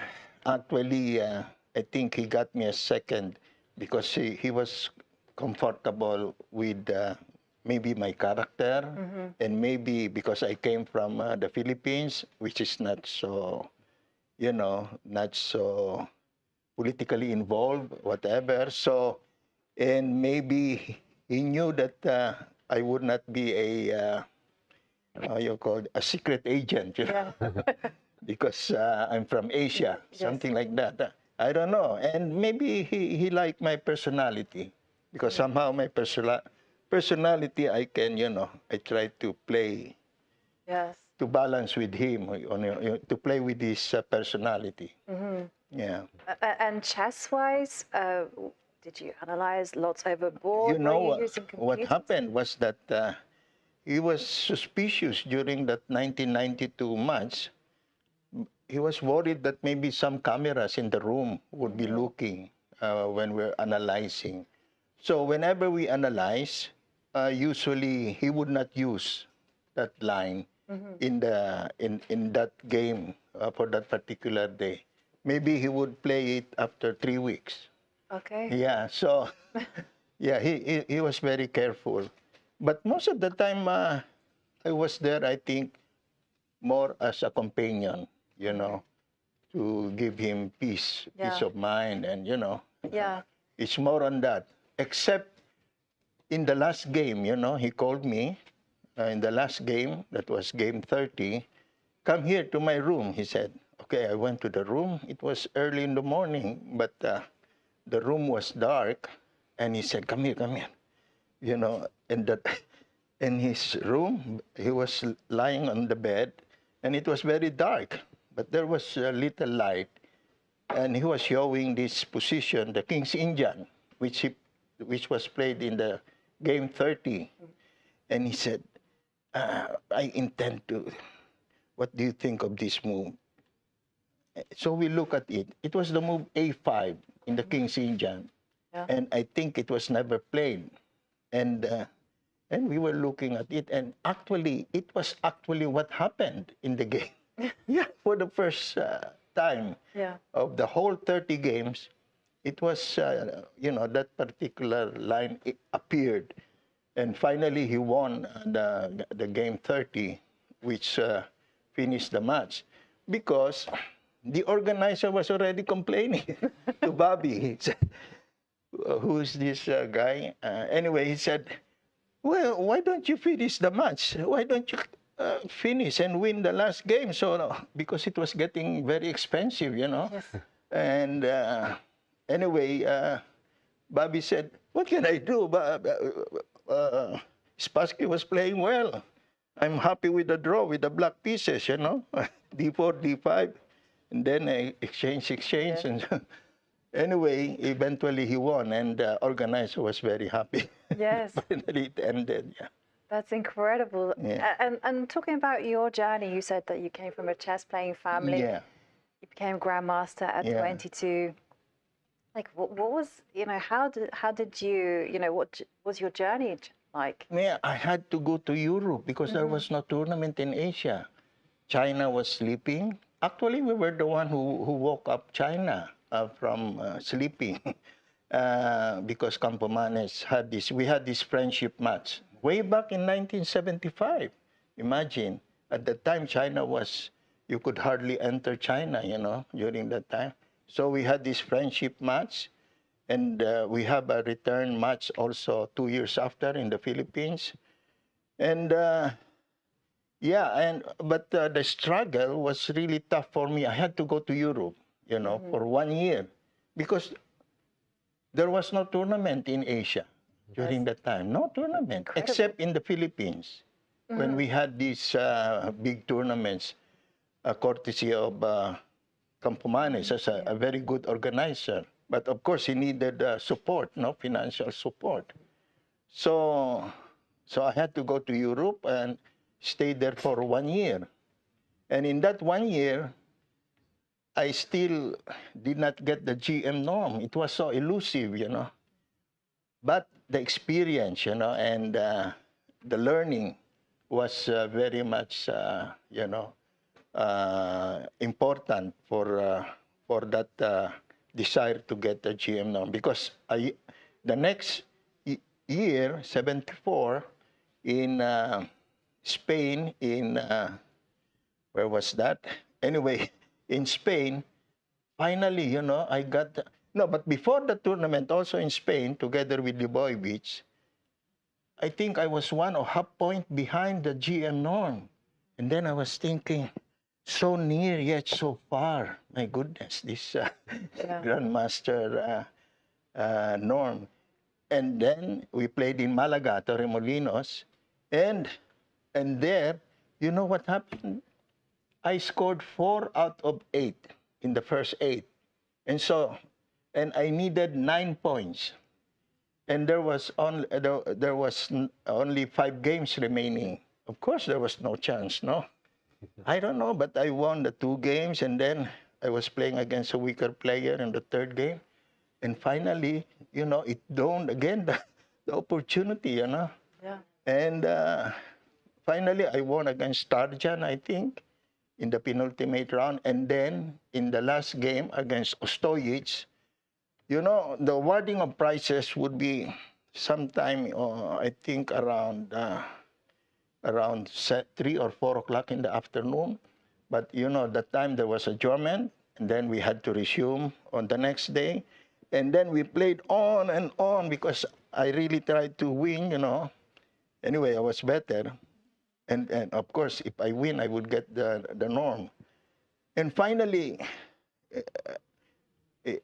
I managed to win maybe around 5 o'clock in the afternoon. And the awarding was delayed and all. But what to do? But good for good reason, right? So that was my first norm. Right. And then I came home. We played the national championship. Even if I had GM norm, I had to fight to be part of the team. And then we played in Nice, France. This was, really very important on my part. And I really treasure this moment because I played on board 1, and finally I got the Grandmaster title. Wow, what a journey! And can I ask, were you studying alone? Did you? Yeah, I was studying. I was carrying lots of books. I had to carry we had no computer. So you were doing everything on your own. Yeah, I was developing my brain muscles and also my physical muscle because I had to carry these books. Wow. Yes. Yeah, and you mentioned chess in Asia. What moment was it that you realized, okay, China's woken up, India is coming? Was it a gradual process or? No, well, when Anand appeared on the horizon, and I noticed that this guy is exceptional. Yeah. And then, of course, China, I think 10 years after China began to win we used to dominate the Asian team championships, like the first 4 or 5, and then China captured it, and it was mostly the China winning the team events. Yeah. And so that's it. Talking about China, we actually have a move from Ding Liren. He went into a lot of thought, and he's now just played h6. Yeah. What do you think about this position? Well, of course, it's clear that white is better, no? But because no more queens and only minor pieces, so the chance is always there that Ding could hold the position, no? Yeah. Yeah, because no more queens, so you just have to be careful because white is ahead in development, Yeah. Are you rooting for either of these players? No. Because in the first place, I am in the appeals committee. Oh, okay. Yeah. So, sorry, bad question from me. I should have known. Just checking. Nobody. I wish both of them, all the happiness. A fair fight. Yes, a fair fight. Yeah. Anyway, India and China, they are very close to me, because I played many tournaments there in India and also in China. Yeah. And what do you think about the future of chess?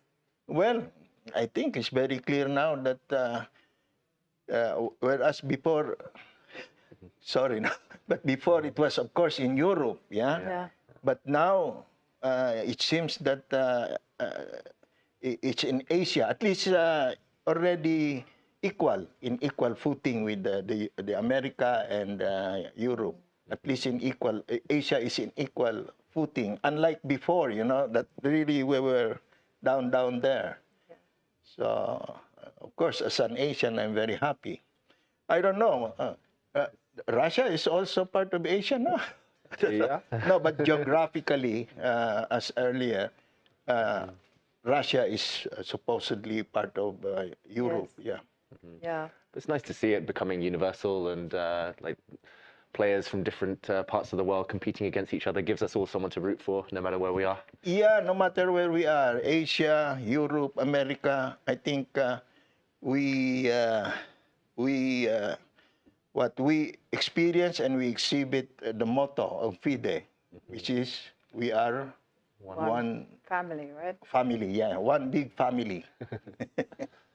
And yeah, maybe you can tell us a bit about your experiences of Olympiads as well. You hold the record for playing the most Olympiads. Yeah, that's incredible. It's my favorite And winning a lot of medals as well. Well, I won, let me see, 3 bronzes, 2 in board 1, and then 1 silver in 1974 when I won my Grandmaster title.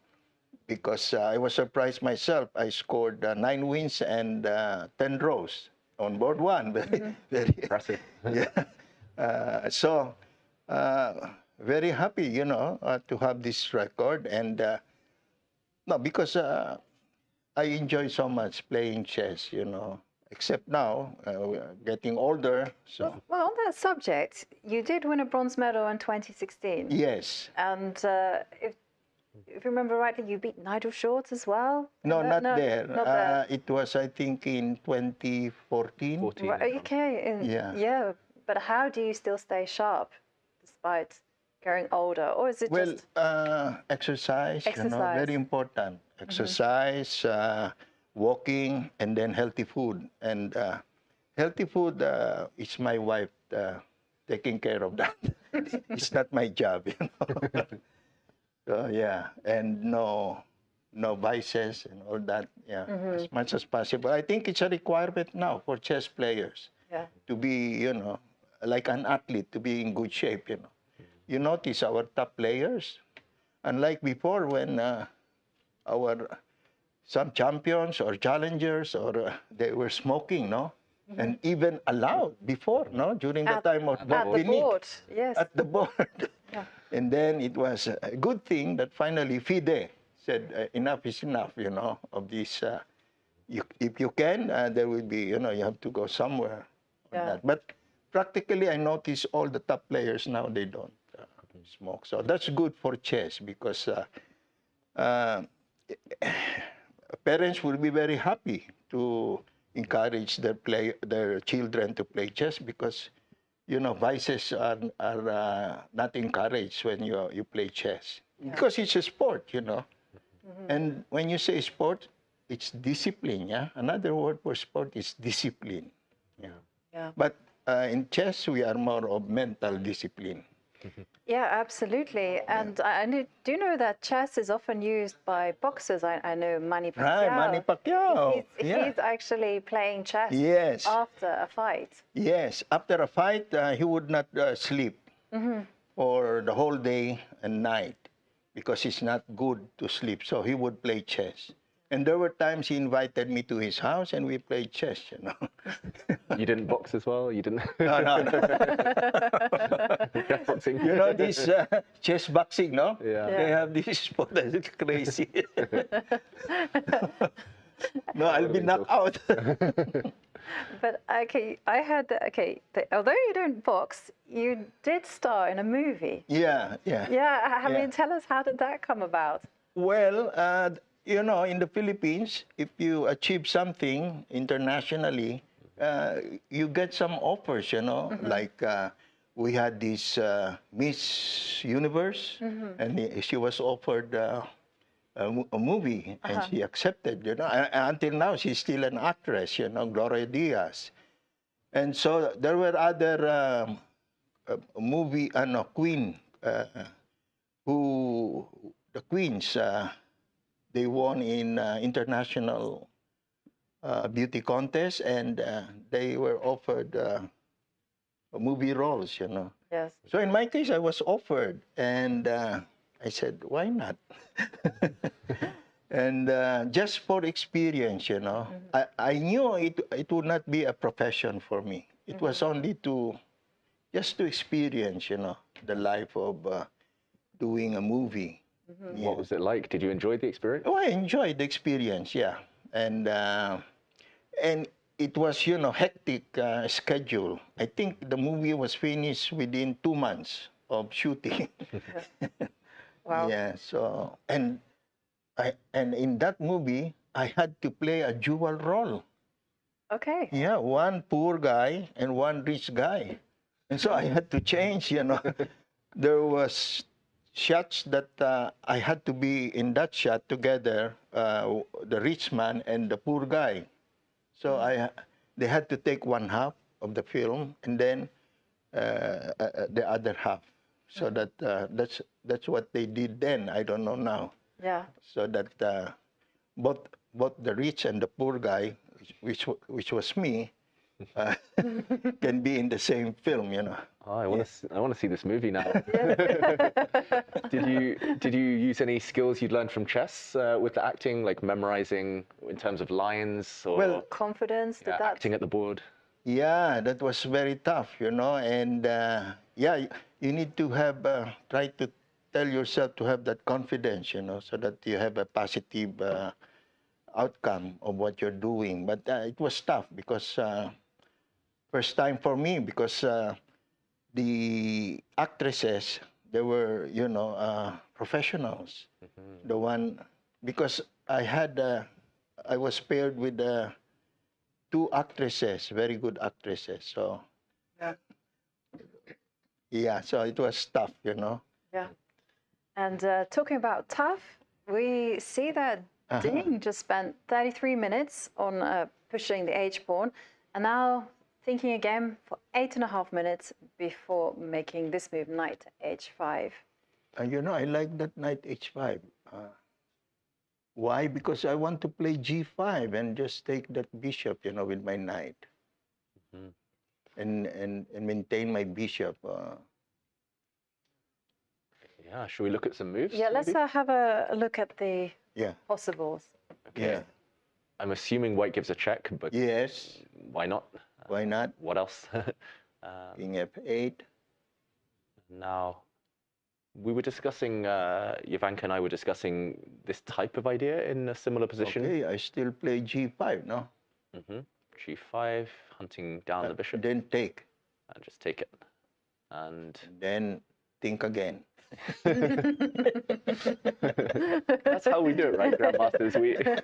It's a myth that we see into the future. We just. But actually, I have noticed that Grandmasters are very specific with their calculations. Yeah. They don't calculate absolutely everything. They go. No. Usually, we analyze only like 1-2 moves, and then but many variations, you know, except when there are forced variation, wherein you have to think like 6, 7, 8 moves ahead.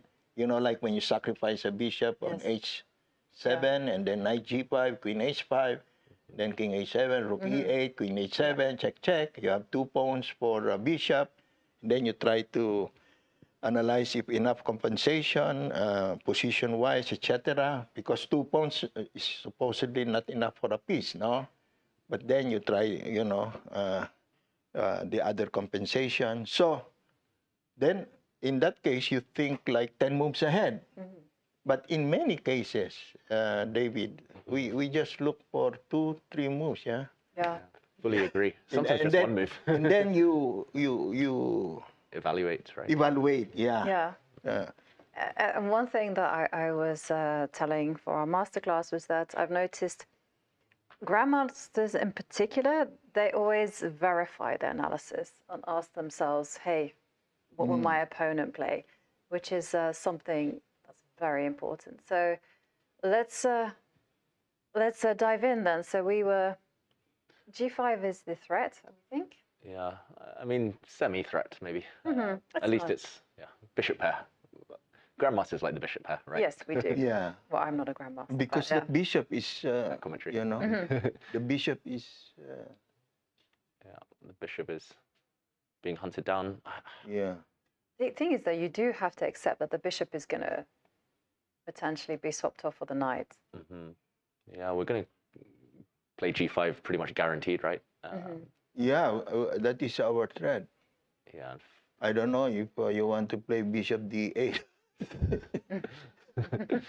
just because you can. Try and get it out.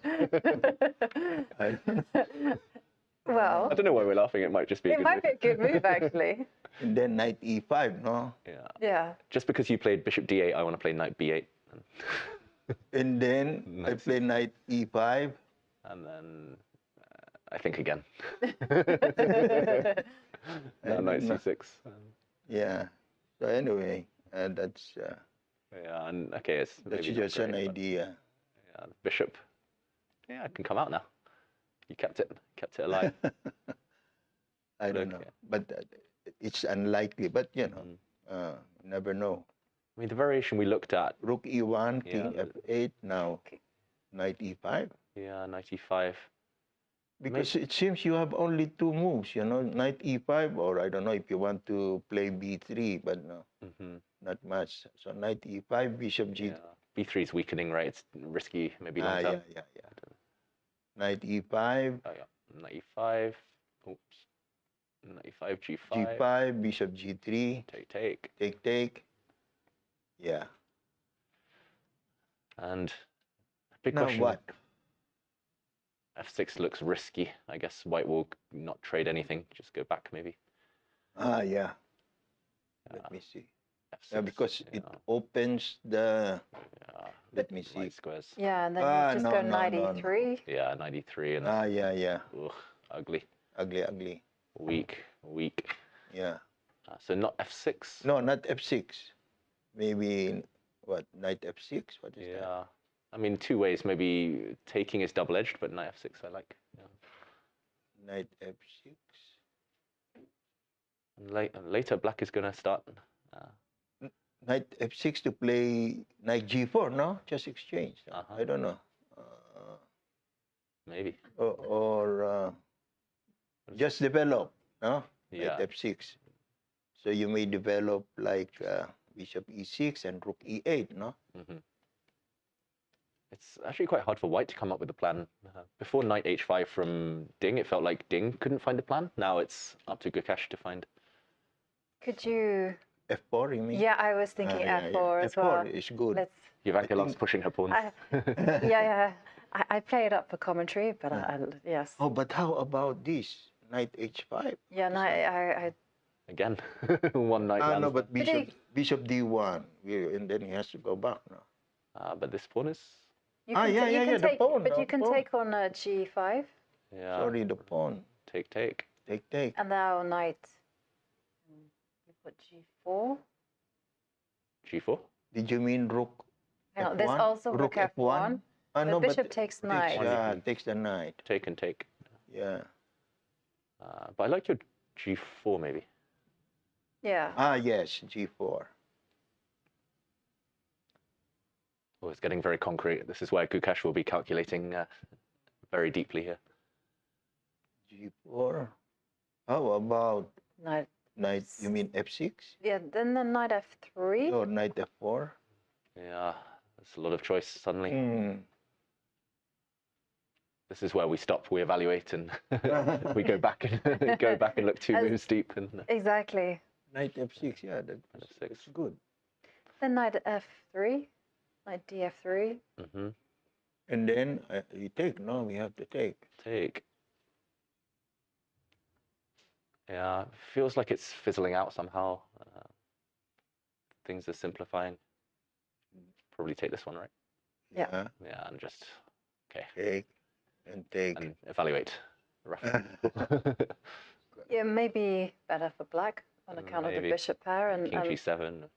Yeah, and now the bishop is coming to... Rook F1, I don't know, Bishop H5 or Rook F8 or... Bishop H5. Or, or F6. Yeah. F6, yeah. No, But black is okay here. Black is okay. But we went into the weeds there, so after knight to deep. H5, let's... But G5 is coming and black's getting the bishop pair. I wonder whether... sometimes I ask myself, what would Alpha 0 do? Probably play A4 and A5. And then B3 and try to get a bishop on this pawn. Oh. It's probably slow. And what about if you ever do G4? Ooh. Like, I don't know whether to throw in... G4? G4. No, I was thinking Rook E1 first, but there's this issue of like G5 as well, just like they do in the Slav. G5. Yeah. Yeah. But I was joking about the pawn pushes, but you're proving me right, Jovanka. No. That's literally my... I was going to say middle name, but then I just realized that was a bad middle name.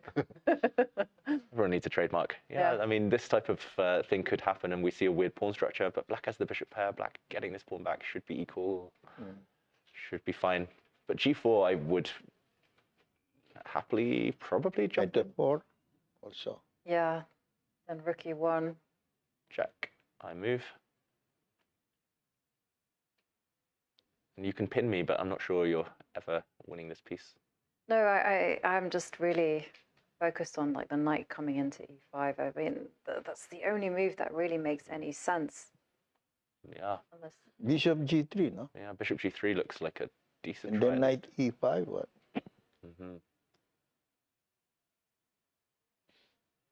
Yeah, I'm glad it's them, not me, trying to work out these little details. It's that type of position, you have so many moves as well. It's hard to pick just one. And G5 looks a bit committal here. But F6, there's knight H4. Yeah, somehow pawn moves like F6, they just weaken the light squares. If black could get 2 moves and play G5 as well, just shut out the white knights, then black is totally fine. But yeah, like you said, weaken the light squares, unfortunately. And again, G5, just before I close the door and dominate this knight, you have knight E5. Knight E5. Yeah. And okay, white has something, a little something here maybe. Because threat now is bishop F5, is that so? Yeah, maybe bishop F5, maybe even just take here. How about King G7? But he will take now the F4? Probably I take. Oh, yeah. Maybe it's not such a big deal. Weak pawns, but I don't know if I can come round. Gukesh is meditating again, meanwhile. Maybe an unexpected move. Yeah, knight H5, right? Yeah. Knight F6? Knight F6. H3. You cannot play knight H7. Yeah, knight H7, there's a problem. You just take. Bishop E6. Bishop E6. Knight H4. I want to come around and eat this weak pawn. Okay. Yeah. Interesting. Interesting position. Anyway. Yeah. This is how I like to too far already. Yeah, we really have gone very deep. But it just goes to show what a kind of complex position this is. Despite without the queen, no? Exactly, no queens, no rook as well. Yeah. And almost symmetrical, but still a lot of life. exactly. But I'd like to thank you, Eugene, for joining us and sharing with us all your stories. It was absolutely wonderful to hear them and, of course, listen to your analysis. Thank you very much for having me here. Thank you very much. Please come back sometime. Just let me know. Yeah, absolutely. I'm here, you know, because I'm part of the, I'm a member of the appeals committee. Yes. So I have to be here. Yeah. Well, we'll take you up on your word.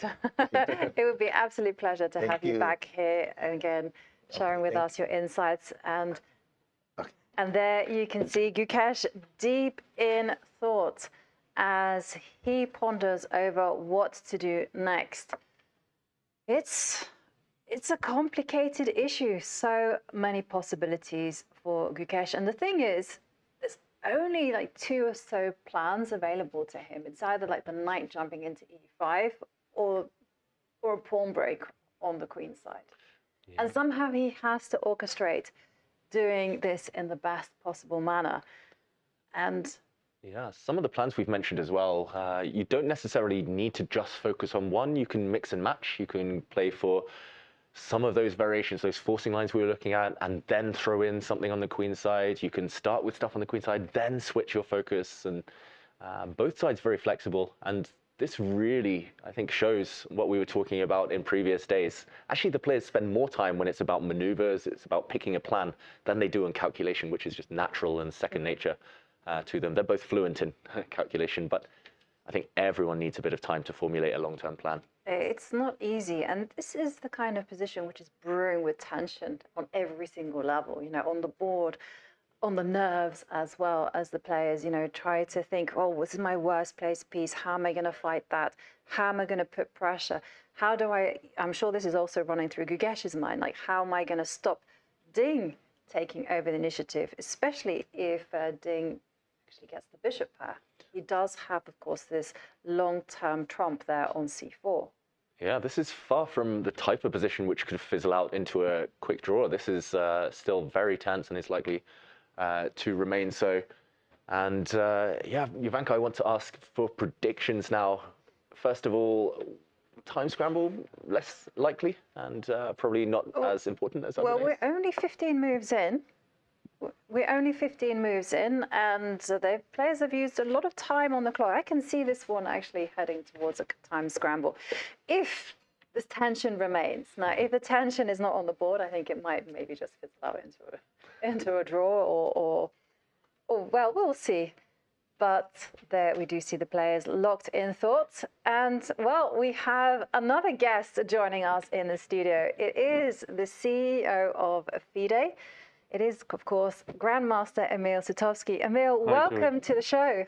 Thank you. It's a pleasure being here. It's all so cozy. And yeah, you two guys create the atmosphere, but also I think it's the event itself that passes all this, you know, vibe.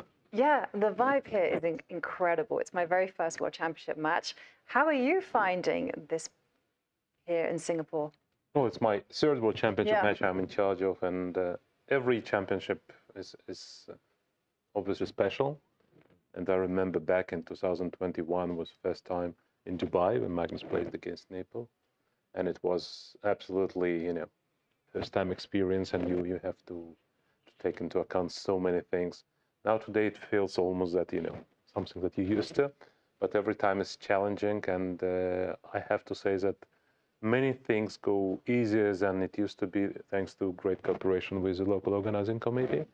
And Singaporeans have been really, really working hard to create all the atmosphere. It's not only about the players, but also surrounding the fan zones, the competitions aside, the side events. So it's I really feel great here, and we have also a lot of great touch with governments here, and the event runs smoothly. And I think also spectators all around the world could feel that there's something special going on here in Singapore. And the match itself is always, you know, World Championship match, what can you say? Yeah, and I do remember when FIDE announced that the match was happening here in Singapore, and I was in Norway Chess in Stavanger, and there was immediately a buzz. Everyone was like, we want to be part of this. It's a very special place. And knowing Singapore, I'm sure they'll put on a spectacular competition. Definitely, expectations were high, and I hope we managed to deliver what was expected. And also, I have to single out the cooperation with Google, because it's not only just that they are presenting sponsor, but they are actually more than a sponsor, they're a partner. And if you saw the arts and culture gallery which we had, or AI activations, or all sorts of promotions which Google does towards the event, so they take it seriously, and I hope it could be a start of beautiful cooperation going forward. And can you tell us how that came about?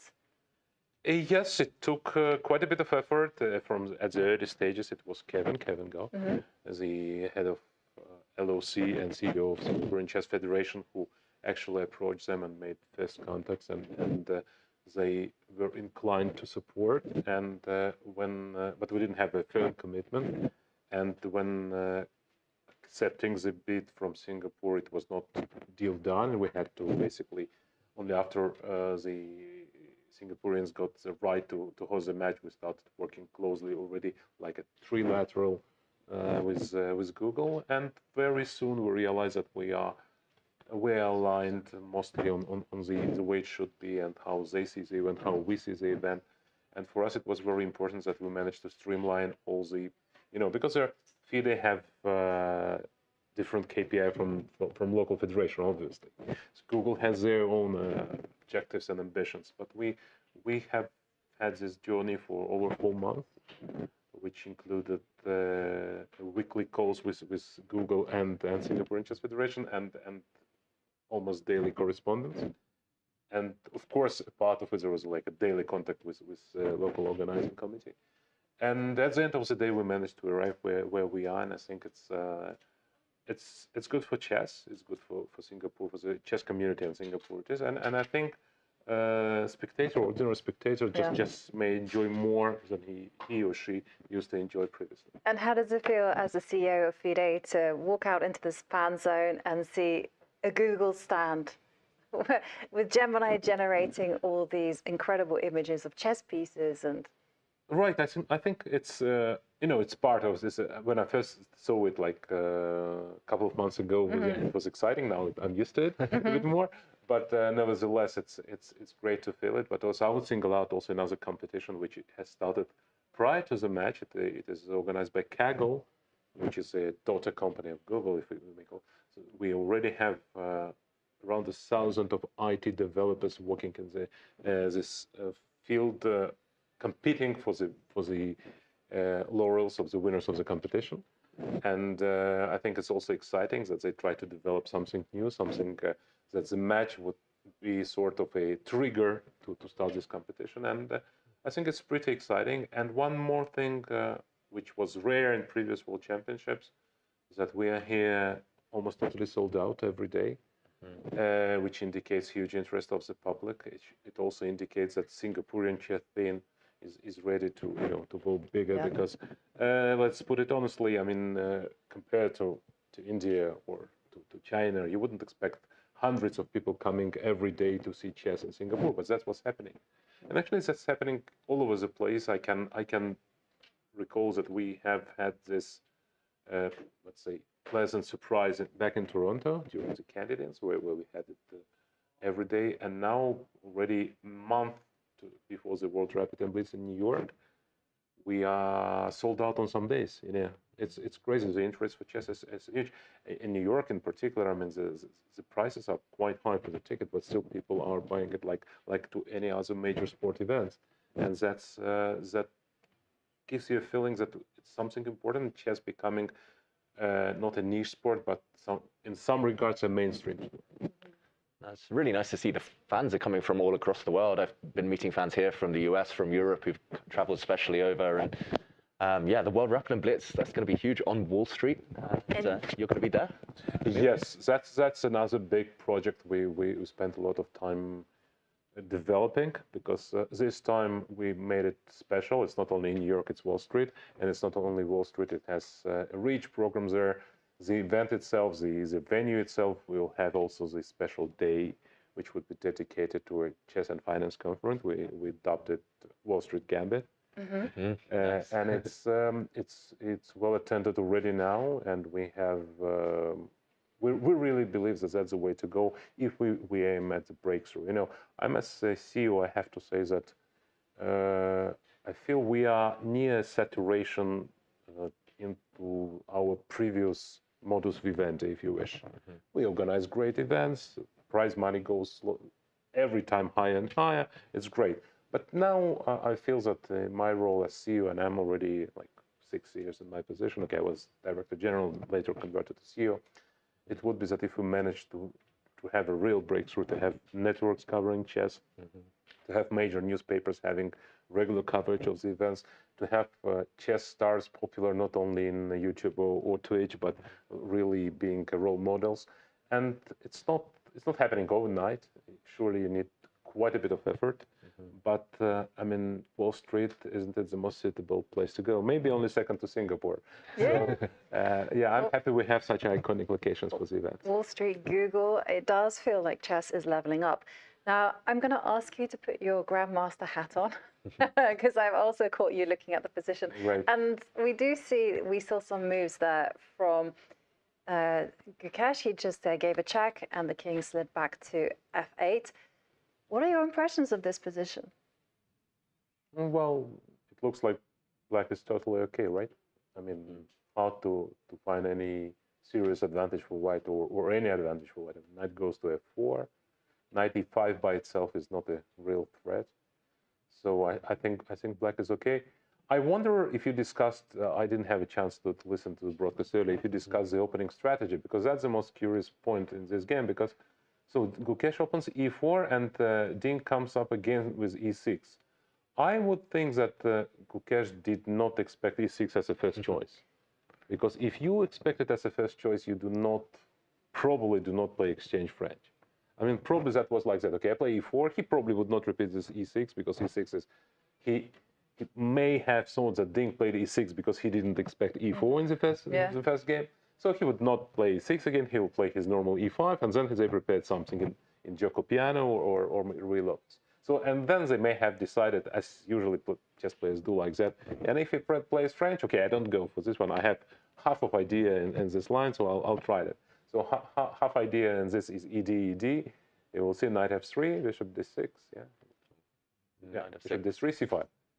Yeah, this was not played for many years, because in this line, I think one of the first games were played, and then castle c4, rook e1 check, bishop e7. No, c4, I think. Oh, sorry. C4, sorry. Rook e1, bishop e7, bishop f1, and then b3, next move somehow, castles and b3. I think that was an old game like Kasparov-Korchnoi. It's a Kasparov game. I think it's Kasparov-Korchnoi, yeah. And after that, black stopped playing this c5 idea, but probably there's new developments, because nowadays engines are readily getting into the positions with isolated pawns. So maybe instead of c4, he planned something else, for example. I don't know. I really don't know. I didn't analyze. But this line was considered rather unpleasant for black to play c5, castle c4, and black played more solid lines like bishop d6 instead of c5. Yeah. And this is very trendy, bishop d6. Yeah, and queen e2 check, and there were many games, and actually I remember Vishy playing, I think, beating Hui Fan in this line in Isle of Man. And in Candidates 2020, I think Grishuk played again Wang Hao. Yeah, yes. And he got a very serious advantage, but didn't manage to win. So there is a line which is still, let's say, rather poisonous, but c5 was played quickly, and c3 was, once again, c3 is the move which was played in Toronto Candidates, if I remember correctly. Was it Nakamura, right? So I don't know why not castles. Once again, that might be because my knowledge is more historical, even not ancient, but historical.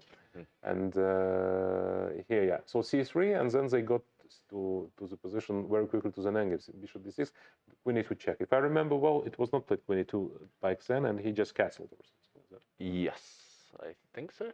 And or maybe black played bishop e7. This I don't remember. Anyways, the queens were on board, and now all these endgames are. Quite curiously, is about timing. It's not just an endgame, it's whether black manages to consolidate or not. It's interesting, we were debating whether it was an endgame or a queenless middle game. You say endgame, I trust that, I agree. Yeah, it is a concrete endgame, let's put it this way, dynamic endgame, because if white has, let's say, one tempo to have already in this position rook e1 check, for example, imagine it's white to play rook e1, king f8, knight e5, and white will have a serious pressure. But the problem is that black is in time. So I'm not sure Gukesh had any meaningful idea coming to that game if e6 is happening. It's a bit strange, but it's also curious how chess develops. You know, when Kasparov played Karpov, I mean, it was clear, let's say, that Karpov, after the match in 85, wouldn't play e4. He played just d4, and you would know. Then things continued to be like that. I remember when Leko played Kramnik. And first game that was e4, and Kramnik played Petrov, and actually he won as black in Petrov. It was a draw position. And then suddenly in game 3, or was it game 4, second white game of Leko, he played d4. And Kramnik was so surprised, was so surprised, so he thought for 10 minutes and played some obscure line, which was not his second choice of opening, but rather third one. And he lost. And after that, he shared that before the match, one of my seconds asked, okay, but what if Leko prepared d4? No, he won't prepare d4. And that was the preparation about the first move d4. So that's indeed happened in the World Championship match, and not in ancient, in recent times. It was like, what, 10 years ago, a bit more. So nowadays, all top players play e4, d4, knight f3, or c4, depending on the opponent. And here what comes e4 from Gukesh, but e6, once again, I feel that he was not, particularly today, he was not expecting it. And then it was like a decision, okay, if he's going to play, we will do that. And you've actually been the second in important matches. For instance, you were the second for Shirov in the match between Kramnik and Shirov. That's true. And then for Kamsky as well. Indeed, I was with Shirov it was 1998, and later with Kamsky it was 2008, 2010. And what was the experience like being a second? I mean, because we were just discussing here almost like the psychological level as well to these matches. I always loved that role because that was also a period where engines were not that strong. So that gave us more and more chances to, to suggest some ideas which were underappreciated by computers, and then you could come up with some unexpected idea, or the best feeling is that you managed to prove that computer is wrong. So today it's almost doesn't happen. Today what you are looking at is you're trying to find the most unpleasant 0-0-0, and that's a different story. Of course, when I talk about it, we talk only about the very top chess. Let's say it's irrelevant for players below 2,500. So to 99% of chess players, it's irrelevant. But if we talk about top chess, today is mostly about psychology. By that time, it was about finding ideas which were underappreciated by computers and could give you an ability with a creative second to come up and to win the game. Okay, so the best example is a game Kasparov Anand in New York. You remember game 9 with a sacrifice. So computers, okay, at that time, Rui Lopez. So I enjoyed pretty much, and also I think it suited myself because as a player I was always well prepared. Maybe not, I mean, if my playing skills were matching my analytical skills, probably I wouldn't end up in FIDE. I always feared playing you, Emil. I always knew it would be power e4. You'd have it all worked out. Sacrifices and it's just, how do I galore, survive the opening? But talking about sharp move, a sharp move has played on the board. I must confess, I started to smile like a Cheshire cat when I saw it on the board because that was one of the moves that we were looking at with Eugene Torre. Your suggestion, Jovanka. Push those pawns. Why not? Well, direct play. So asks a very concrete question. What are you going to do with the knight? Or are you going to go g5 and copy? Yeah, that's a good question. So if knight f4, he wants to play bishop g3 probably? This is what we looked at. Yeah, and it's a bit tricky. Knight e5 is the threat, and hard for black to actually maintain this knight. I was saying earlier you would love to have f6 and g5 to just control the white knight jumping, but you can't control it going this way, or if after f6 you go this way. So what are the options for black? If I just play something, f6? f6 here, then knight h4, probably. A bit scary suddenly. Scary it is. But if I don't, you play knight e5, right? Isn't there bishop takes knight after f6? f6. Am I? Oh, wow. Yes. Oh, and bishop g6. Even stronger. Bishop g6. Wow. Yeah, well. And then I'll pretend I saw that, and I'll go king g8. Okay. And knight and f8, there is no mate. There is no mate. But bishop f5 probably good enough. Yeah. Bishop f5 now. Or after, e8, or first, yeah. Actually, whoops, yeah. Now I saw that. And black is obliged to give up material. Yeah, that's probably winning, but it won't happen, obviously. f6 there, not the best move. But what to do? I mean, probably this position is, as I earlier said, is about a very concrete, let's say, course of action within 2-3 forthcoming moves. And if black is okay, then he is okay. But maybe he needs to play precise moves right now, right here. Yeah. This one is awkward because if you don't see the precise moves, you get really scared. I wonder if there's anything. So G5, you mean G5 is the previous move? Yeah. G5 here is also an option after this, right? Ah, yeah. Here, G5. Let's say to support your pawn and so on. And here knight E5. Knight E5 as well.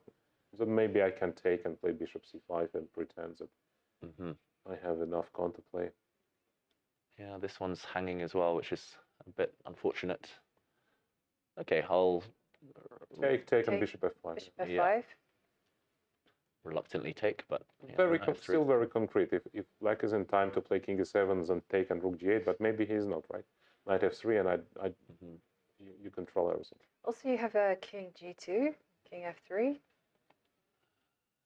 Yeah. Right.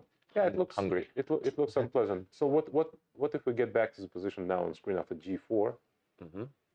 And instead of knight actually F4. a good lesson for those who watch us now, because 99% of players after G4 would play almost immediately knight F4, just without the second thought. And here you see Ding spends his time and makes some calculations. Maybe he calculates G5, maybe other moves, but he's not in hurry. Yeah, this is the difference between classical and like rapid or blitz, because rapid or blitz you just play knight F4 and deal with the consequences. You might find yourself in trouble suddenly, but here you can work out whether it's actually best to jump in. And so what happens after G5? Let's try and see what what's the most ambitious move, G5 maybe. Bishop G5 or two options, right? Take or take. I don't really see anything else. Bishop G3, knight G3 seems okay. Yeah, seems totally fine, and some knight F6, and this little guy's hanging. So, okay, to take or not to take. Let's try. Takes. So white's a pawn up. Yeah, but bishop F4, bishop F4 right? Prevents you from playing, and I threaten G4. Yeah. Knight. That looks more than good for black. Maybe black is better here. Unless I can. H6. H6. I just want to be a bit naughty. Knight F6. Maybe. Yeah. Just to point out, this one is a runaway pawn, and the white rook gets in. Whoops. So yeah. So knight F6 controls my rook. Yeah, this is very annoying actually. G4. Unless I have to go round now. I'll try and hop with some knights. But probably just G4 and you can safely take this pawn, right? Yeah, but still it's unclear, I agree. But it's surprisingly difficult for black to find a simple way to equalize or to be even better, probably. Knight F4, G5, what? Yeah. So G5, and if I just take on H5 immediately? Take. Yes, and using tempo somehow, like bishop F5 now. And knight F6. Yeah, takes and knight H4. Yeah, I don't like the fact you have Can you take the knight, sorry, the pawn first, instead of taking on C8? So first to take a knight Yeah. H4, right? Okay, is there a difference if I take this? No, I just wanted to deliver a knight to F5. Yeah, the knight. The end. No, exactly. I mean, it's unpleasant for... Still unpleasant for black, right? Knight goes to F1, king goes to F3. Yeah, this knight comes round. Yeah, somehow knights are just better in these positions. Like, you remember when Mikhail Tal played Mikhail Botvinnik, the famous game where in Karakan where Tal sacrificed piece, got pawns and so on. And Botvinnik managed to parry all the threats and basically won the game convincingly. And after the game, Tal says, yeah, I thought about this line. And Botvinnik said, yes, and I just felt we have to trade rooks and to leave knight. so that's what is in these positions. So you have to understand which kind of pieces you want. Because for black, trading rooks would be nice, and bishop go to c1. It maybe does work. Yeah. We have a move. Okay, we have a move. Knight F4. Let's go back. G5 felt risky if he, especially that type of variation, two-result game. Right, but now really critical. I mean, that's one quality of the top players. They know that the critical moment is happening right now and here. So they invest more time and they have to spend it. And even they are not too worried to getting short of time, but knowing that that's a critical moment. If they manage to cross it in the best possible way, okay, they'll have like 10 minutes to complete all the moves. Yes, it's difficult, but the position will be already winning or drawing. So that's why they're taking time in this critical juncture. And let's see what's going on. So bishop g3, how we protect us? Not so easy. Knight f6, could you do? Knight f6, and white jumps in. Some issues now with this knight and potentially with the black bishop if you move it. And maybe again g5. G5, yeah. And this is where, yeah, I could take and play h3 and try to, again, just establish a bit of a bind. This pawn is weak long term. Yeah, I mean, if I had to choose, I obviously would choose white, but I wouldn't be surprised to learn that black is totally okay and more than than in one way, because it feels like black did everything correct. Yeah, and he cannot be much worse. It can be, if anything, slightly worse. So bishop g3, right? Bishop g3. Gukesh should place now bishop g3. We think so. How to see other move? And I think he's away from the board, but he'll most likely play that move quickly when he returns. Right. First time we see somebody is not. You remember in Astana it was they were never there. Yes. Yeah. How did you feel about that? Well, it was sort of awkward because we felt that we created too good conditions in the players' lounge. Yeah. So they were preferring to staying there and then to enjoy and to think out of this. Anyways, yeah, it was a bit strange. When it was for a couple of minutes, that's normal. But when it was like for 10 plus minutes, you had some sort of drama without actors, and that was a bit hard to sell it as a TV sport if neither player is sitting at the board, I guess. Yeah, actually, chess as a TV sport is something that is a more major question. Yeah? Not only about the match, about the formats, about what would it make to be a real show, to where you have this balance between chess remaining chess, between chess which is cherished by people, children, sponsors, governments, and the large audience. We are yet to find because even for the World Rapid and World Blades, which are better suited for chess TV, we still are not in the scope of major networks broadcasting it. So it's very difficult to balance it, and the risks are enormous, because if you lose your niche, you may lose it without gaining anything. So the upside should be very serious to have this huge change in the format. We are looking into all possible. Yeah, and it's the centenary year for FIDE, 100 years, and I was curious, how does FIDE see chess? Is it an art, a sport? I mean, what is the future? Well, chess, no matter how we see it, but chess more and more is a sport, yes. But we also see it as a very important tool for society, because you see the society is rapidly changing, but we see a part of the negative things. There are many positive things which are happening, because we used to say, like kids are attached to smartphones and everybody's, attention span is lower and so on. But there are ways to actually to use all these technologies to make the world better. I think chess is one of the ways, one of the things which can benefit from it as well. And of course, we have a lot of educational programs to that effect. And chess today is taught in more. The state programs are in more than 90 countries in the world, and FIDE oversees it. And that's also a very important part.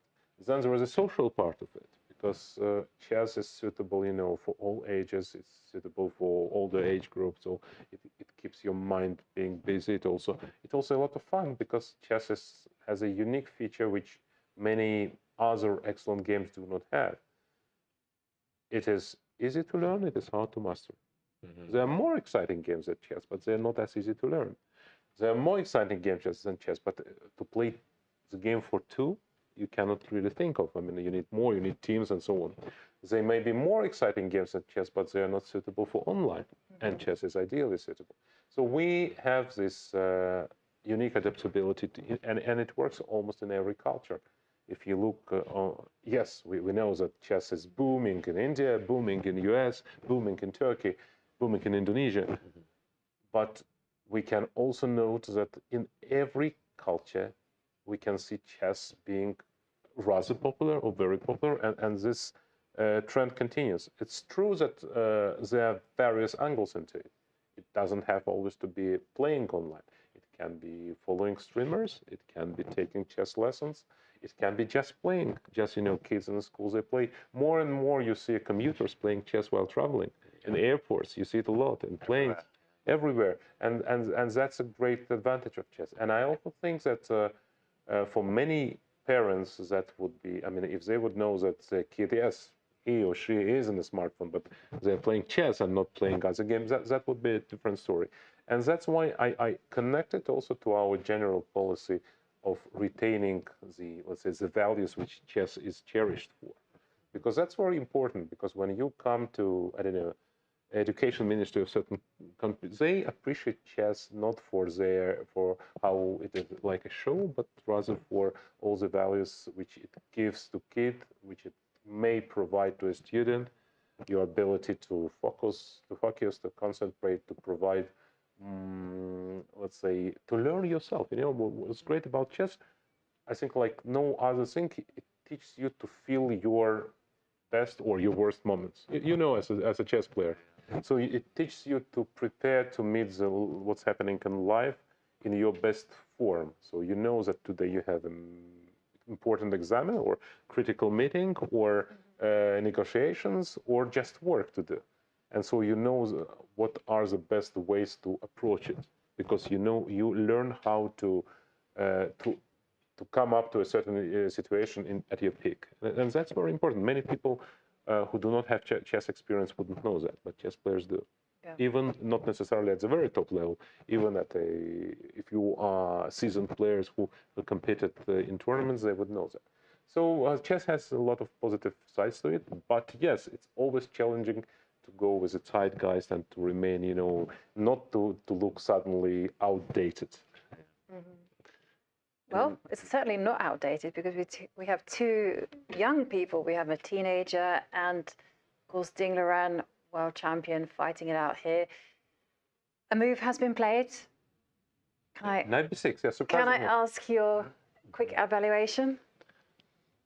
I don't know. Knight b6 was a bit unexpected, but looks very reasonable. I quite like it. I think the idea is the same as knight f6, except your knight will not be hanging if white's knight jumps in. And you're also reminding white that the queen side's a bit weak, because now I think you can just take. And, for example, rook takes, you can jump in. And often you're coming in very quickly with knight c4, you're hitting this pawn. Very much so, yes. That's a line which I also sort of... This one should not be too dangerous for black. If anything, maybe it's dangerous for white already. Knight c4 is coming. But maybe I can take d-e5. D takes e5. To try and have knight d3, yeah. Mm-hmm. Take, and maybe b3. Oh, I cannot. Bishop g4. Sorry. It's time. Yeah, it's exactly what I was talking earlier on. So it's very concrete. If pawn would be now on h3, b3 would probably be good, and then rook e3 picking the pawn, and you are not in time to attack the c3 pawn. But in this position, maybe I cannot. Looks not too bad for black, I would say. Any predictions, Emil, overall for the rest of this game? Too early. I think in 2 or 3 moves that would be clear whether we're heading to some simplifications and draw, or white will get an advantage and he will have ways to press. That's critical moment. This and next move, I guess. Well, yeah, this is certainly a critical moment. And I'd like to thank you, Emil, for joining us here in the studio, sharing your stories, your thoughts, and of course, FIDE plans, and just exactly, what goes on behind the scenes. We're going to go on a short break, but when we come back, we are going to dive right into the action of Game 5. Thank you.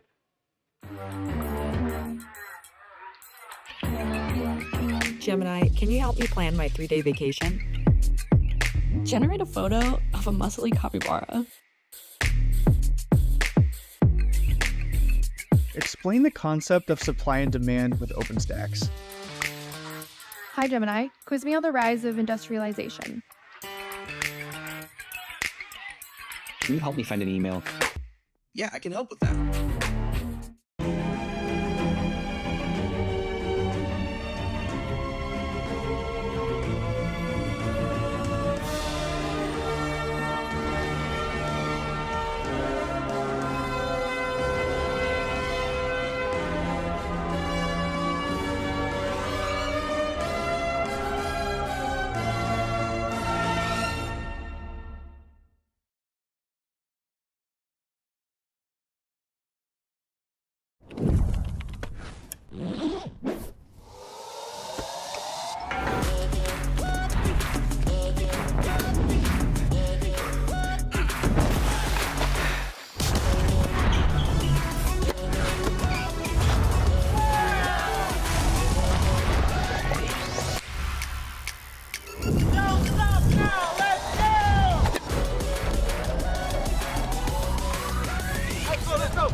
This December, the world's top chess minds clash in the heart of New York City at the FIDE World Rapid and Blitz Championship.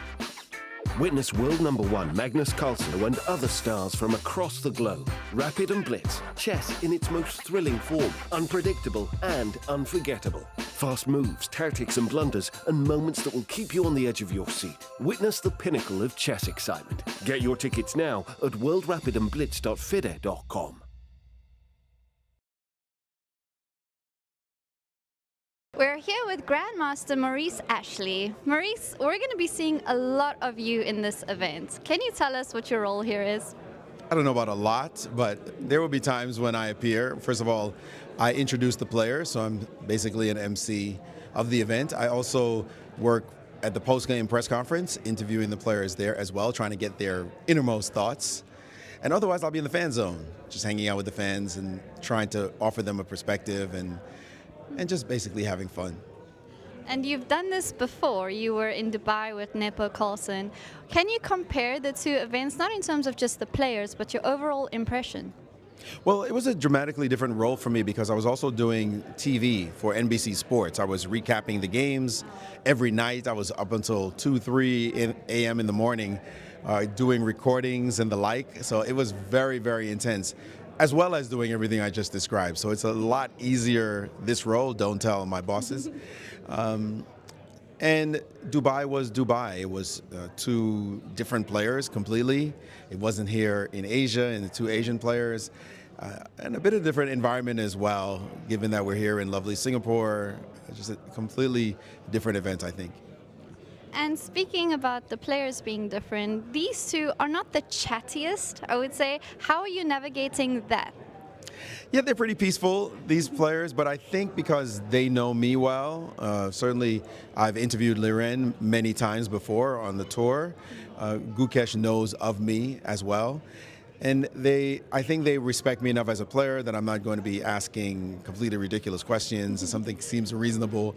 And so, yeah, when we did the opening ceremonies, for example, I should say the opening press conference, they revealed some ideas, some thoughts that I thought were very exciting to see that they were comfortable and happy to talk, that they wouldn't feel like this guy doesn't know anything about chess. So I know a little enough to know what kind of questions to ask. And as a chess grandmaster and just a lover of chess, how is it being here at the World Championship where history is being made? For me, I can't believe I have this job. As a grandmaster player, it's one thing, a different kind of stress level, but this, you really get to have a front row seat, all access to two of the greatest players in the world playing for a World Championship title. As a little kid growing up in Brooklyn playing chess, I would never have dreamt that things like this would happen to me. But chess just has its own magic, and it's taken me to a lot of great places. Thank you so much, Maurice. It's going to be exciting seeing you in this role. Thank you.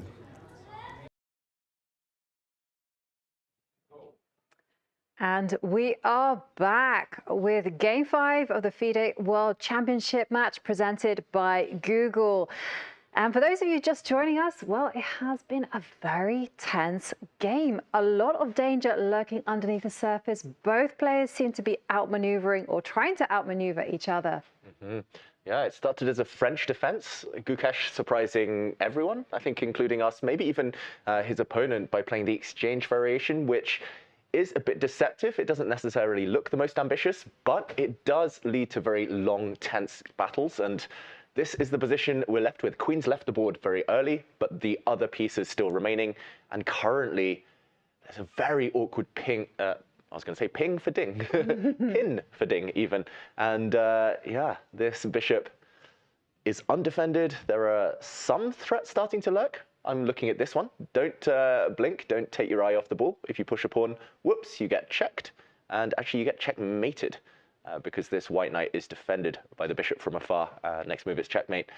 So Jovanka, after some small twists and turns, nothing too shocking in the middle game, or queenless middle game, this is the situation. And Ding, under some pressure, he's got a lot of time, though, as kind of a contrast to game 1 and 3, at least, where he was by far behind on the clock and struggling. Yes, and there we see Ding locked in thought. During the break, Gukesh actually, if we rewind maybe just 2 moves, because we left it with knight b6, which was a really interesting long-term idea of just depositing the knight onto d3 and then using the knight on b6 to be able to jump into c4 at one time. But Gukesh responds in his really uncompromising style. You know, he's not afraid of pushing pawns. He's not afraid of leaving weak squares behind. And on he goes, g5. And I don't know, now I'm beginning to get used to Gukesh's style. It doesn't surprise me. But it leaves an awful lot of squares behind. And I did realize during the break that Gukesh has now played g4 in all 3 of his white games by move 16, 17. So he's literally pushing his g-pawn, even in queenless positions where his king is castled, he's pushing it early in the opening. And like you said, he pushed g5. That's actually to prevent black from playing g5. If black had played g5, the black knight would have been stabilized. Also, that pawn was hit, so it's actually a dual-purpose move. And okay, the pawn was captured, and Ding correctly doesn't play a5, which, sorry, it was my move from earlier. He correctly spots that the white rook needs to be prevented from entering the back rank. So now knight h7 check makes 0 sense. The black king will happily slide across.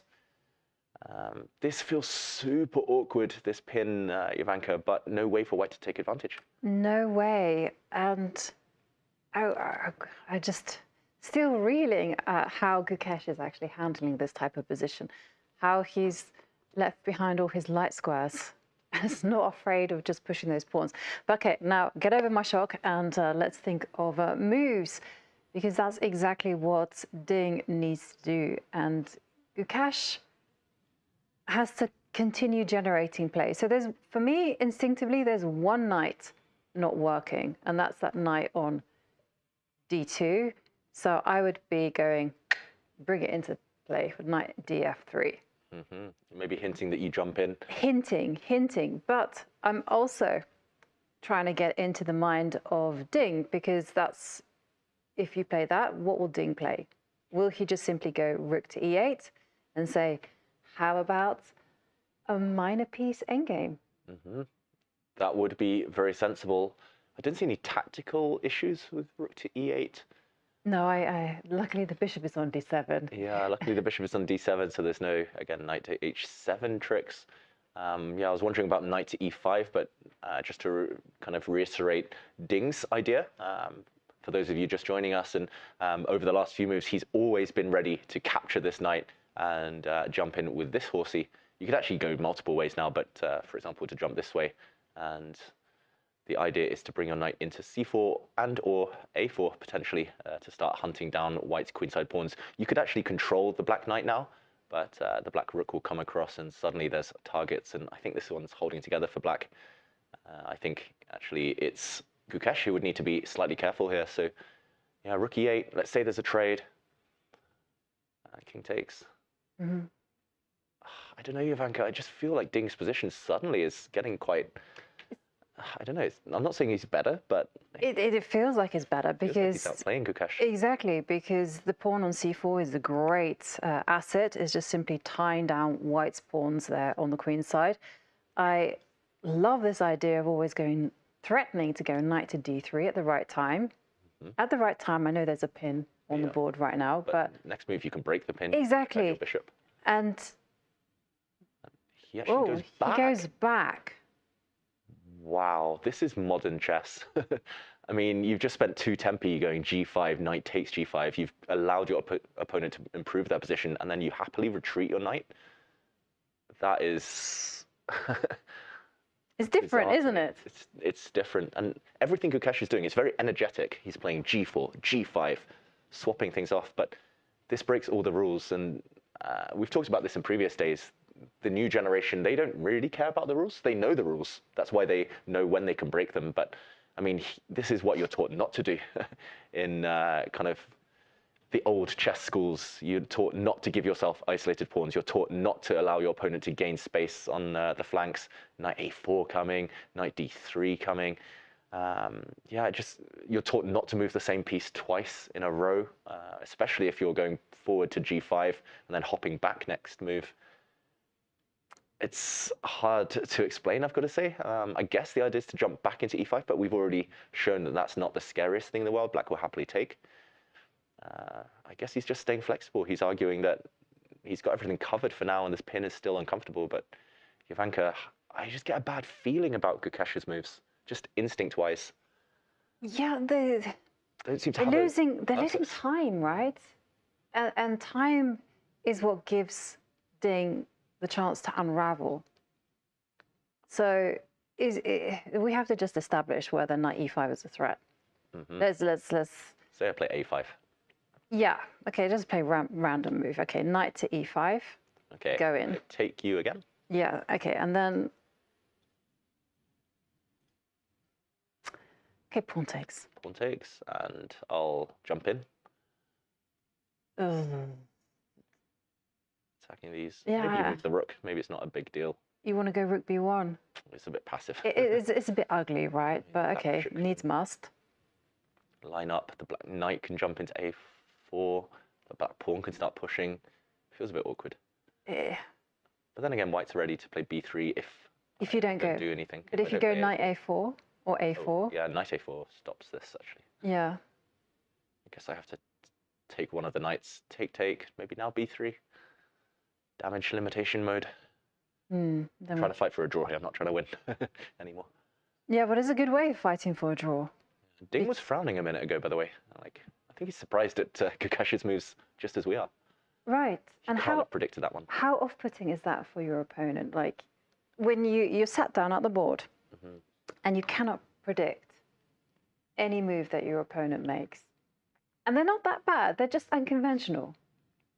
Yeah, I personally hate it. I like to know where I've got my opponent. I like to know exactly what their style is, what type of move they want to play.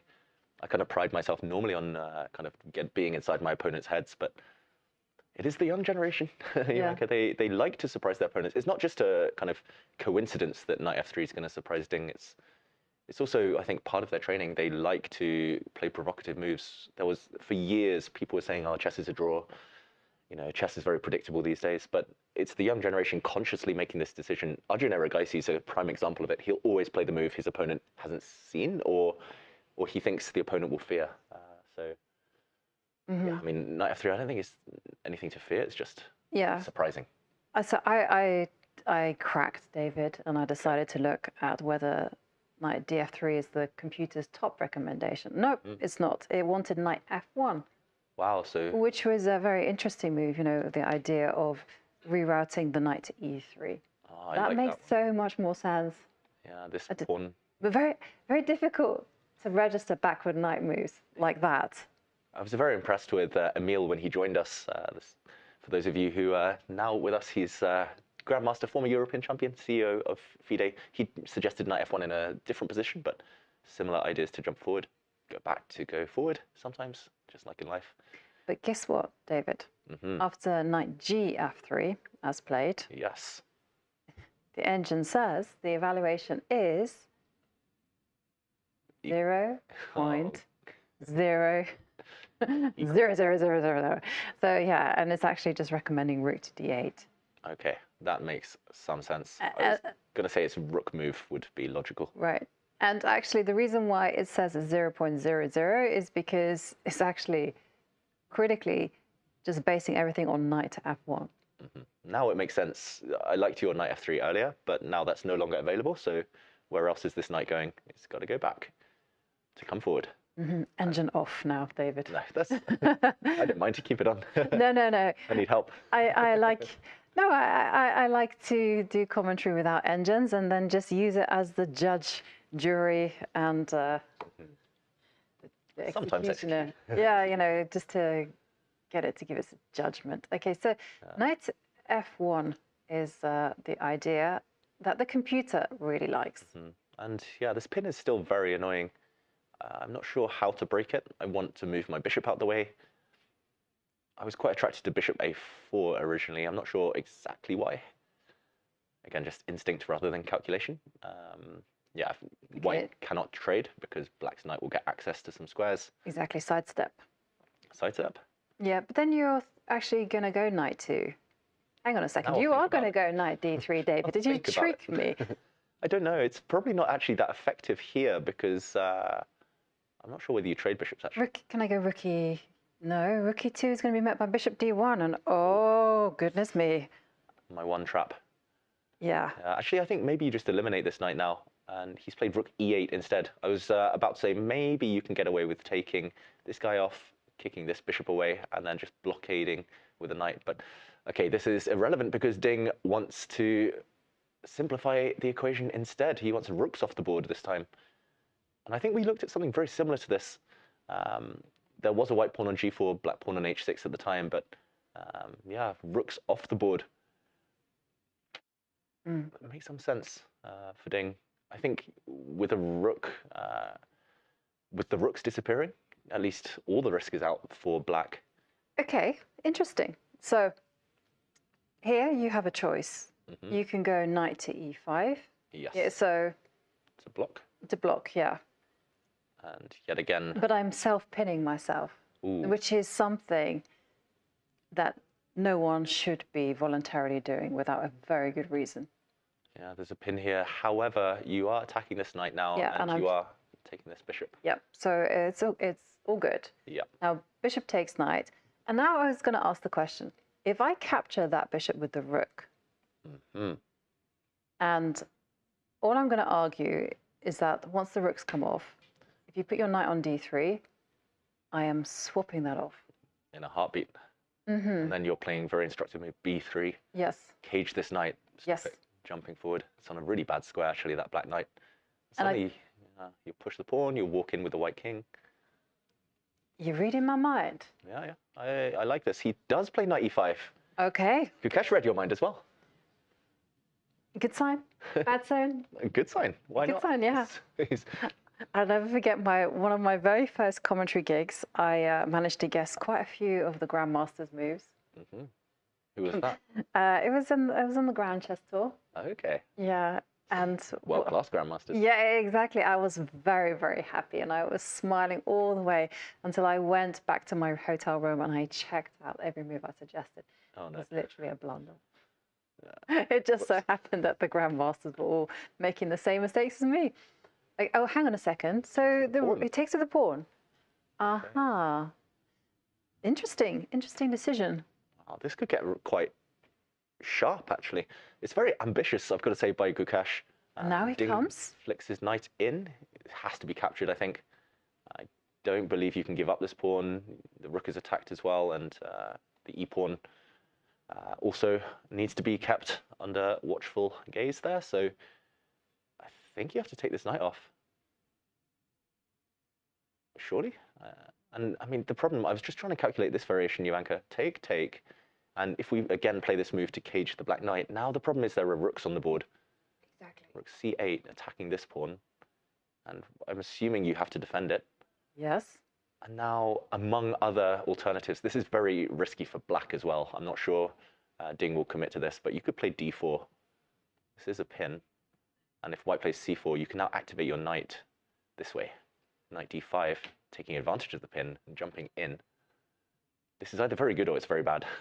These pawns, if they drop, then it's all over, but black's so active. It's beautiful, actually. Yeah, knight on c3 is a beast, so I absolutely do approve of this plan. And yeah, this is why I was recommending to do this without the rooks on the board. I preferred that too. You have more control. Wow, it has made a big error. Look at this graph we've got on our screen in front of us. The win, draw, loss. Black's winning chances have suddenly increased massively. And whites have shrunk. Wow. Look at that. Pawn takes bishop might have been a big mistake. Gukesh didn't actually think about that at all. He's got 51 minutes on the clock. I think he might have missed that detail. We often call it the sting in the tail. Right at the very end of the variation, you forget to look one move deeper. I'm not sure whether that was the specific reason, but I mean, I saw the variation first, and then I saw the evaluation, and look at the top of our screens, everyone. It looks like 36% chance Ding is going to win this game now. Gukesh down to 6%. Also on the live position on the bottom right of your screens, the black side of the evaluation bar has crept up. Not winning, but it's quite significant. It is very significant. And in fact, I have a turn on the evaluation bar just so I could see what it is. 0.6. That's a half a pawn advantage. And it's exactly the reason that you're mentioning, that basically white is going to be forced to capture that knight. And for some reason, it's suggesting bishop coming out to f4, but this just simply allows the knight to jump to a4. Yeah, bishop f4 is definitely not part of Gukesh's plan here. I guess the idea is to try and get the bishop eventually, some dreamy day, to d4 to control everything, blockade. But yeah, I mean, his plan was definitely pawn to b3. With the rooks off the board, white is at least equal, maybe even better. But yeah, this is very concrete as well. It's like move by move. Black creates a threat, white reacts. Black creates a threat, white reacts. And I think he just stopped here saying he's in control. But knight He's actually not in control. Knight d5, as you mentioned, big, big advantage for black there. Wow. You can't even stop the knight coming in, Jovanka. If you try to drop back knight b1, hoping to stop knight c3, you play it anyway. Knight takes knight, and then you play d2. Oh. And then you take. The dangers of allowing a pawn to live there on the third rank. Oh. Yeah, the dastardly duo. Yeah. Those two pawns. Wow, this is scary suddenly for Gukesh. And that variation you mentioned, even if he goes into damage limitation mode, bishop f4, I mean, knight c4 looks like a kind of horrible position to defend for white. Attacking this pawn. Maybe actually you can play b3 here. That's, I guess, the idea behind bishop f4. I was about to say, if you have to trade knights off, which you don't here, then suddenly this pawn is going to be a thorn in your side for the rest of the game. Opposite color bishops, but it's not over at all while rooks remain on the board. This black rook can come in this way, can slide across this way. Rook lift. Yeah. Oh, gosh. No, I mean, also just take a look at white's pawn structure. It's really, really not very nice. You know, the not great. Isolated pawns, they're not able to advance together. Bishop takes knight. Bishop takes knight has to be played, otherwise you'd lose this pawn or this pawn. Yeah, so, okay, bishop takes knight forced. Pawn takes. Gukesh is only thinking because he's realized he's blundered or missed something. It's not like a game-changing, game-losing blunder, but it's... No, in fact, I had took a peek at the computer analysis to say the best move, as mentioned, was bishop f4, according to this engine I have. And after knight a4, doing weird and wonderful stuff like h4. What? Literally just ignoring that there's knight takes b2, and you're just banking on the fact that the rook will swing over to b1. But even then, white is on the ropes. Yeah, and okay, h4 is very kind of random looking. I guess, yeah, just to point out, knight takes pawn, you do play rook b1, and luckily your bishop is on f4, so when the black knight drops back, you don't actually have to react. You can capture here, and maybe you're holding things together. Still looks a bit scary, but instead of h4, if I go really passive, ugly. I never like the look of putting your pieces on bad squares. I guess the problem is this knight now just totally dominates this rook.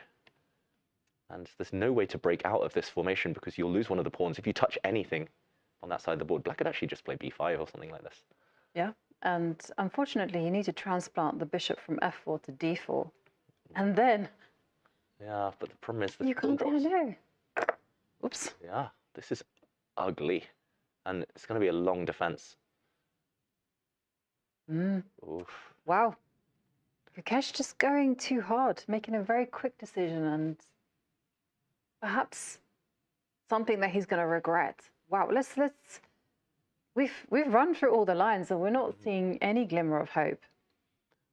Yeah, let's just rewind because as Jovanka mentioned, in this position, rook takes bishop looks so much more natural, and there's a huge difference here. If you want to play this knight d3 idea after trading rooks, then yeah, suddenly pawn to b3, this black knight is passive for the rest of the game.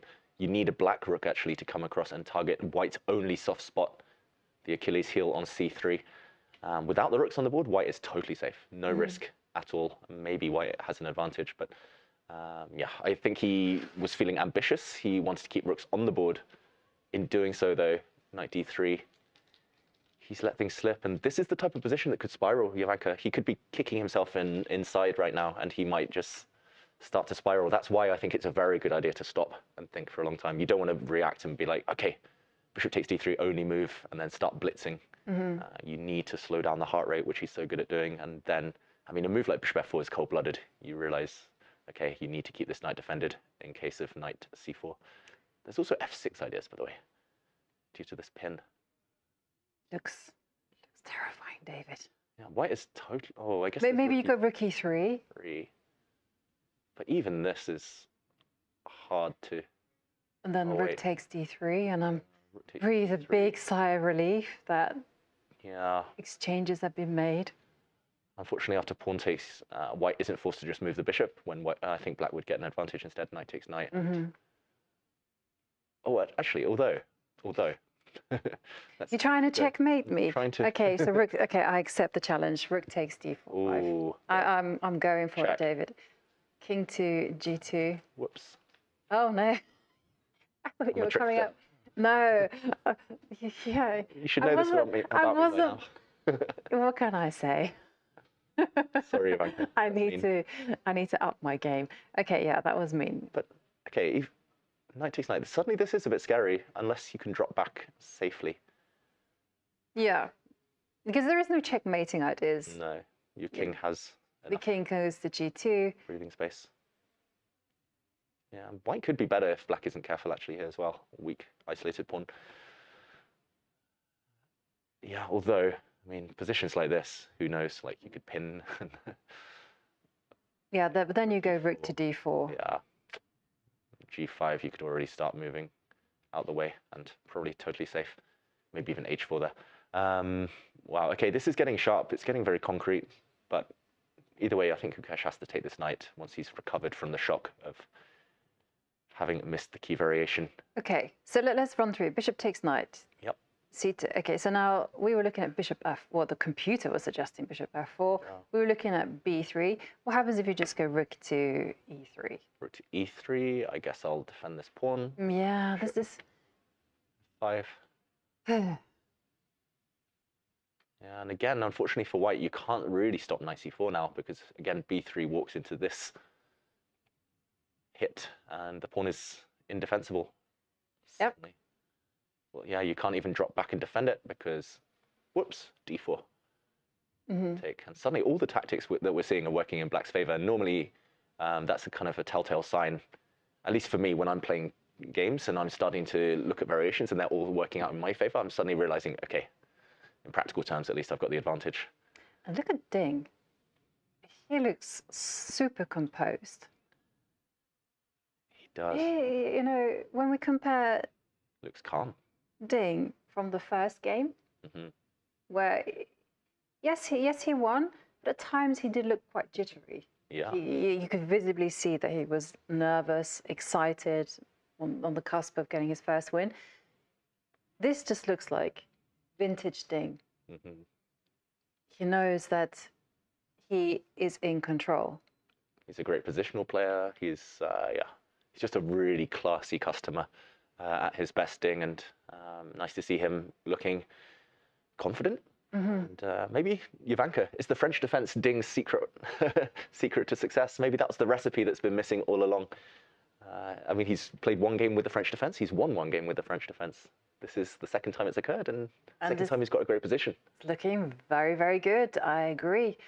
It was very interesting discussing with Emil, like the mind games going on, and Emil was speculating that perhaps Team Gukesh hadn't really anticipated Ding repeating the same opening twice. Yeah, but it's got to be on the radar. I think it wasn't maybe a 50% chance that he'd play the French, but what else is he going to do? Is he going to go E5 where he's really predictable, which is he's been avoiding in big games recently, that he's been suffering in? Ding basically only plays the Marshal in E5, so he's just a sitting target there. And he suffered against Dommaraju. He lost a painful game or two. And yeah, I didn't see Ding playing E5 at all this tournament, at least not in the early stages.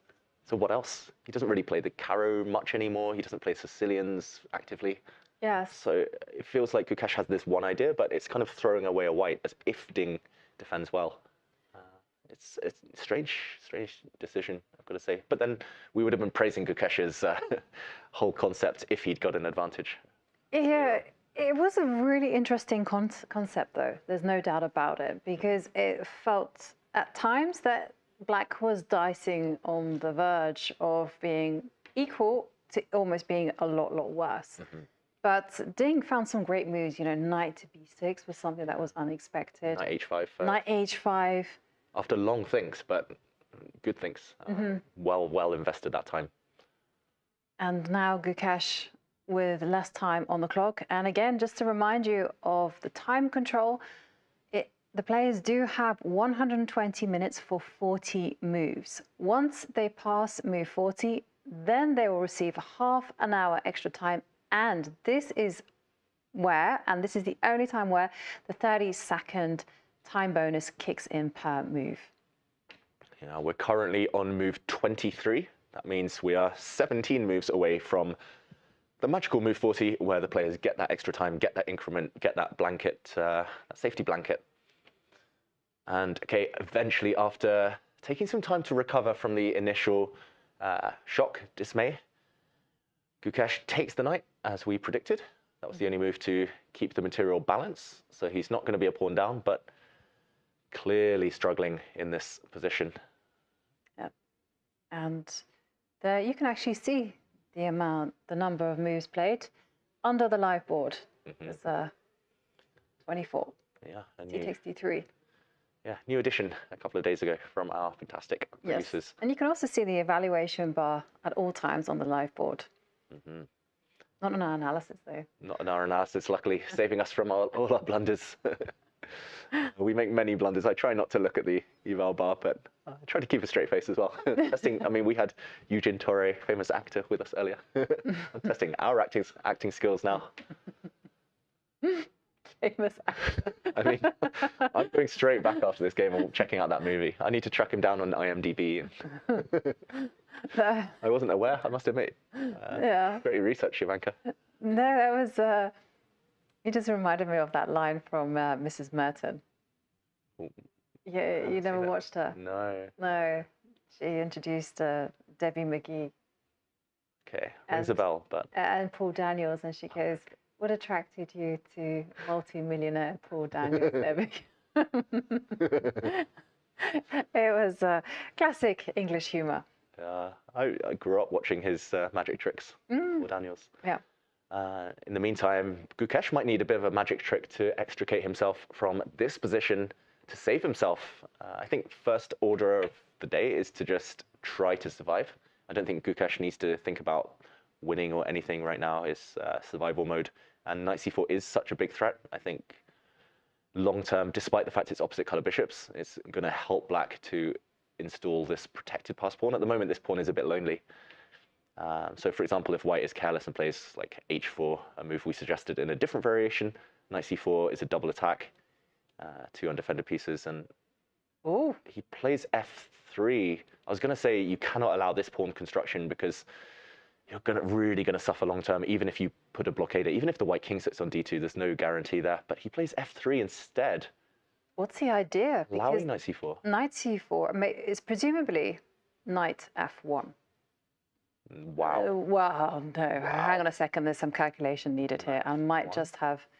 Yeah, so this is my thinking. Knight takes b2. Yep. Rook b1. Okay, I go back. And now I zoom up and take your b pawn. Yeah. And I'm banking on the fact that if you go d2, I'm taking it. Yep. And once the dust settles, we'll see a probably drawn endgame. Yes. And I'll breathe a massive sigh of relief. Actually, white's probably better here. After taking one of these two pawns, rook and bishop. You taught me this, actually, Jovanka. Rook and bishop often work better than rook and knight.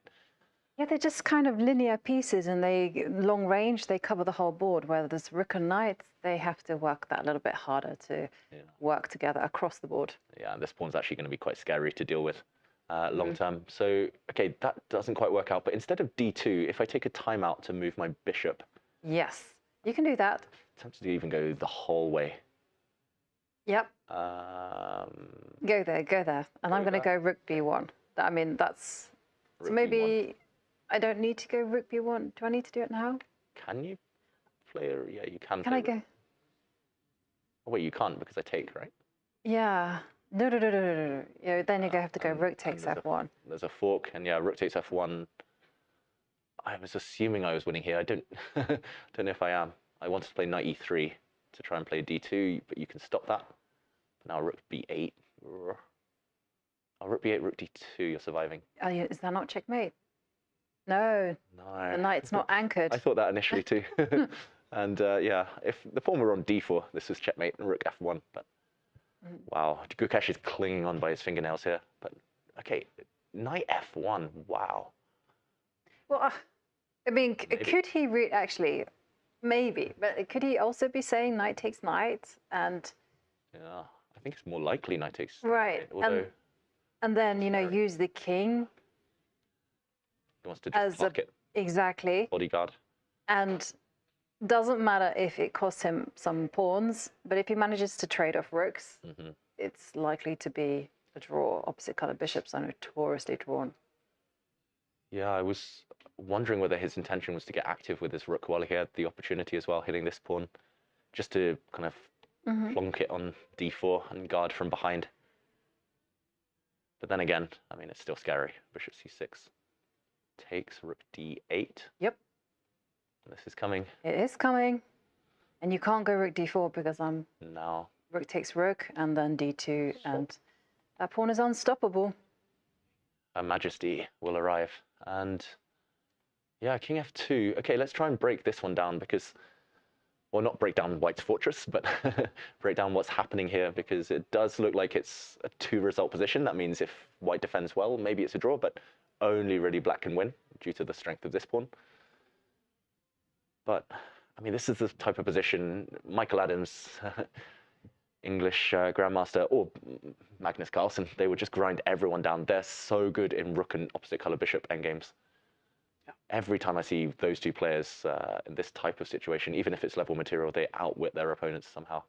And it's a dream as well, because White doesn't have any active plans. Black has the pawn, d3 pawn, the protected pass pawn there that nothing can be done about. So, when it comes to that type of ending, it's all about the mini plan. Yeah. It's simply just improving your pieces on a case-by-case basis. So, first you improve the king, then you improve the rook, and then you try to maintain control. That's so important in these type of positions. And you also have to spot the entry point. So the entry point would probably be like putting a bishop on c6 and provoking a weakness with the f-pawn.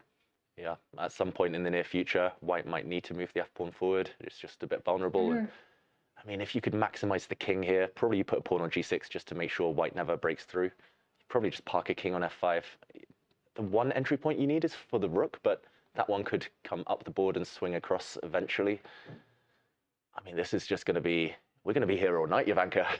It's going to be hours of torture, surely. And I don't think Ding's going to offer a draw like he did, or kind of allow a draw to happen like he did back in game 2. I think here he knows there's precisely 0 risk as black, and he's going to sit on this one for ages. Torture Gukesh. Yeah, knight c4. What else? That's the big question. You could also go in this direction. I have noticed that the bishop coming back to d4 is a bit quicker this time. But knight a4, knight c4, he knight goes. c4. Yeah, as predicted. Gukesh, is he just going to take that knight? Knight f1, we haven't refuted yet. We haven't broken through. But it looks really hairy. So knight f1, knight takes b2, rook b1. Okay, rook b1. We want to take this pawn. Yep. Options limited. You could go to a4, but I don't think this pawn's so important on c3. Let's go back. I want to support this one running through. Mm-hmm. Rook takes pawn, you mentioned. Yes. And okay, moment of truth. You can move the bishop, right? You can. Bishop. c6, a4, h3. The problem is there's too many good moves. Yeah, okay, let's... Or tempting moves. Let's go h3. Okay, bishop h3. You mentioned this move, rook b1, which... Yeah, again, looks... Holds on. Ugh. I'll maybe start with d... Or... Yeah, d2. d2. So the threat now is bishop takes knight, followed by a knight to e3. So I have to try and take this one. Okay, bishop takes... bishop takes knight is going to be met by king takes... Could I play g5 here, maybe? Yeah, and you're bringing in... Although, yeah, g5. Bishop takes pawn. The problem is now I can't play rook takes because you give a check and then you take this little guy. Mm-hmm. So I have to exchange this one off, I think. Yeah. King takes, rook takes. I mean, the fact that white's alive is a miracle, but white is alive, that's the most important thing. No, I don't think for long. I don't know. He does take the knight. I mean, all of this looks extremely risky. This type of position, this pawn is so strong. I think from a human point of view, from a practical point of view, good decision by Gukesh. So, okay, seatbelts on. We're in for the long haul, Jovanka. Oh, long game ahead. Well, if there's a decisive result, it's going to be it's going to be worth it. Whatever. It's like former women's world champion Alexandra Kostanek told us. It's all about the chess. The rook to e4. Okay. Wow. Okay, we said this one. The bishop. We were like bishop c6. Yeah, bishop c6. And now after rook takes c4. What do we miss? Rook d8. What have we missed here? How do you stop this? Rook behind the passed pawn. You've done everything right. I don't see it. I tell you what you missed, David. New rules of chess. The bishop can move through its pawns. It can park itself on d6. And we'll cough at the same time we deliver the move, and no one will notice. d2. Yeah. Flying kings. Okay, so bishop c6. This is mysterious. Unless he wants to go rook d4. Okay. Bishop takes pawn. Yeah. I think he might intend to play king f2. This is very Gukesh-like, this solution. Okay, bishop e2. Bishop e2, now I can take. Yeah. And you can't play d2 because I can take your bishop. But what if you go the other way? What if you go bishop h5? Okay, still the issue. So now this will run. Okay, bishop f. Okay. Bishop f4. Bishop f4. Really want to play g5 now. Maybe. Maybe? But maybe you just go back and laugh at me for having weakened myself. But can I also go bishop takes? Bishop takes, I take.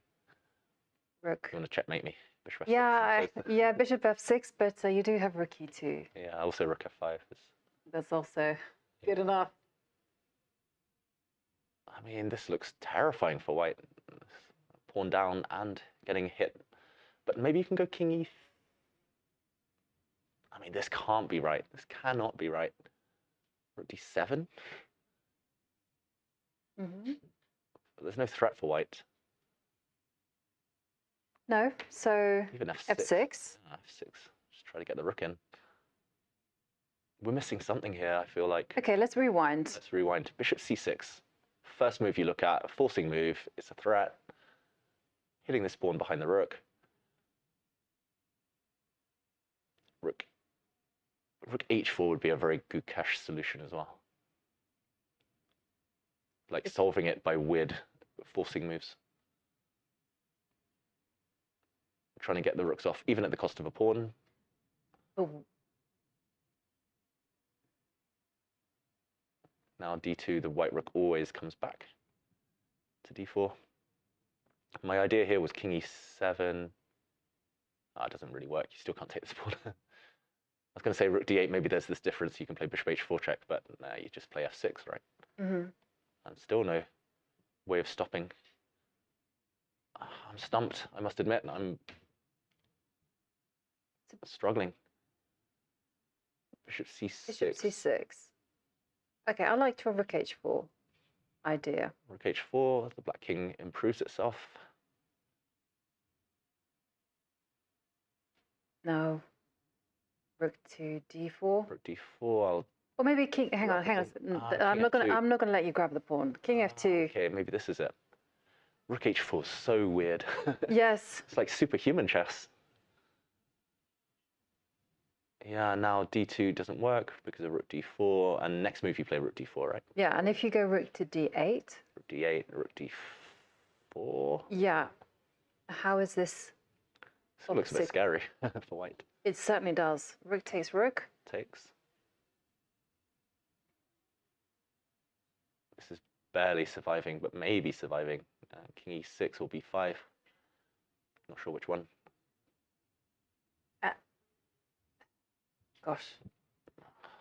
White's idea is to play king e3, drop the bishop back, and blockade this whole diagonal, and pretend there's a fortress blockade in the dark squares.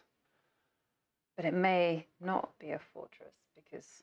It may not be. White has other weaknesses on the yeah, side of the board. I can also see that black will be playing g5, try to secure the f3 as a weakness.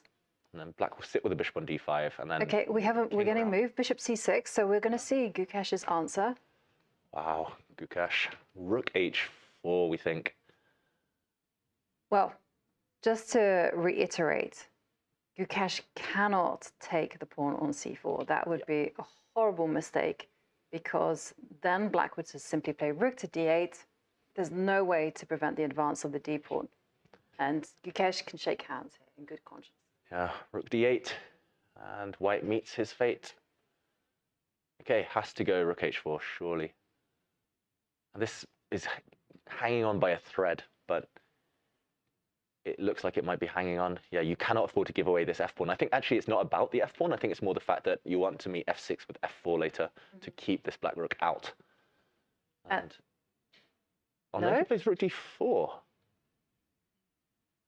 I don't understand chess, Jovanka. What's the idea? Bishop takes pawn.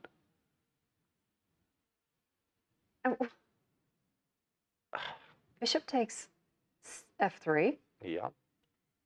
Bishop King takes f2. King f2, and if the bishop goes back this way to support this pawn pushing, King e3. Oh, could it be? Hang on, bishop h4. Okay, and if I take rook jack, and this is this a fortress? Opposite color bishop is 2 pawns though. Two pawns for black. This would take incredible judgment to realize you can hold this one. Maybe because these pawns are so close together, but oof, this is really living life on the edge. hang on a second, and also look at the evaluation bar, David. Is it back to level? It is literally 0.3. Wow. Wow. Okay. Gukesh, wow, this active is defense. incredible. And guess what? It's because after bishop takes pawn, we're stumbled upon it. Okay. King to f2. King to f2. Bishop h5. Bishop h5. King e3. Says it's just equal. Black has a white has a fortress. Active rook. At first I was scared of f6, but actually f takes e5 is not necessarily a threat. And now I think you can safely start grabbing pawns. This is an incredible defense by Gukesh. I mean, Amazing. It is really breaking all the rules to understand that you can allow knight c4, allow a protected pass pawn, and give up a pawn as well. And go active with the rook. Yeah. Rook activity more important than a pawn.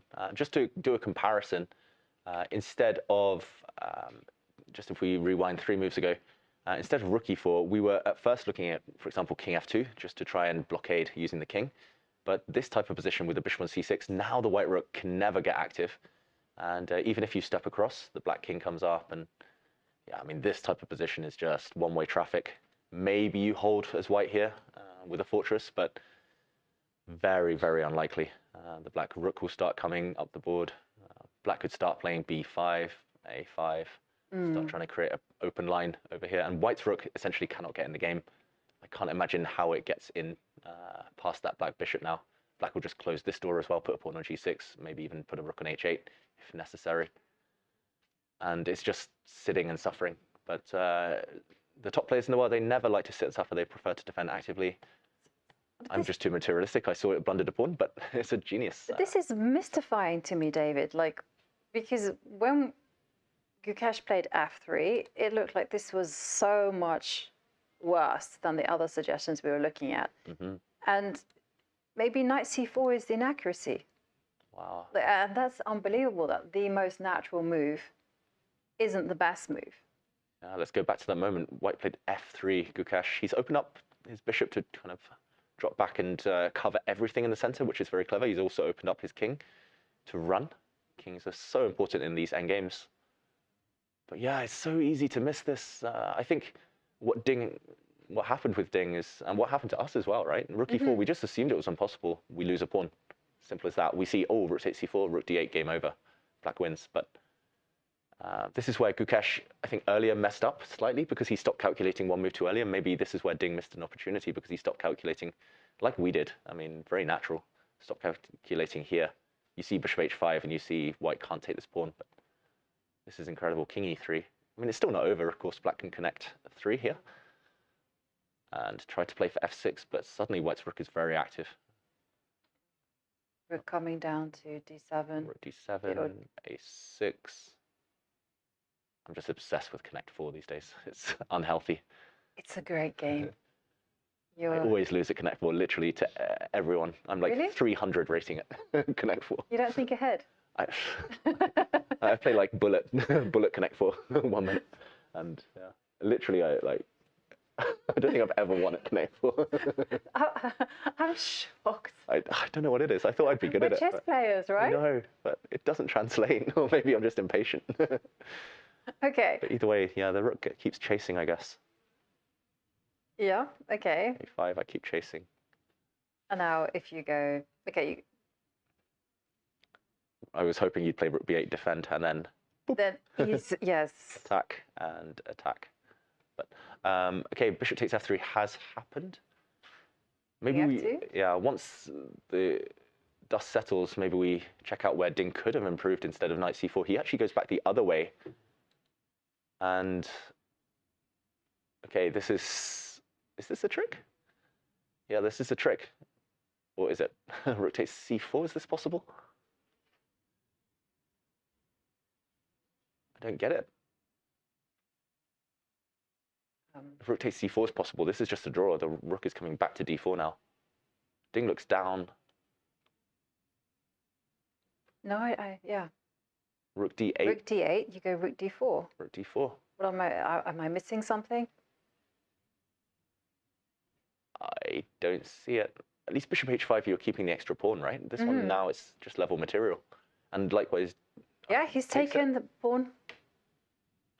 Maybe Ding thought he could play d2, and if king e2, he can play bishop b5, and this is winning. But after d2, of course, you play rook d4. And you catch it. Yeah. Got to catch them all. And, okay, well, this is a opposite color bishop endgame, but the players are not allowed to offer a draw. That was something that is expressly forbidden. They can't do it until they pass move 40. So what we're going to see is probably some repetition, right? So definitely, I think we'll see rook d8, rook d4, rook takes rook.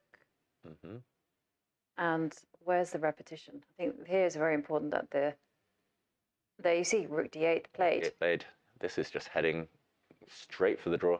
This is another case, Jovanka. Game 2, both times Ding's had white, game 2 and game 4, he's been slightly better, but it's very quickly become a draw. And like here, we saw Gukesh make a slip. Ding, again, I'm not sure whether he was slightly better or clearly better, but again, slip, immediate draw. He's had no, I mean, he's not put on prolonged pressure. No. Like, he's missing the opportunity and it slips away instantly. That's credit to Gukesh, great defense. Yeah. But it's going to be frustrating for Ding psychologically. It is. But it's also frustrating because Ding has been building up a lot of potentially really good positions, right? Yeah. We saw that yesterday. He launched an opening surprise. He could have put some slight pressure on Gukesh, and he didn't quite do it. He wasn't quite accurate enough.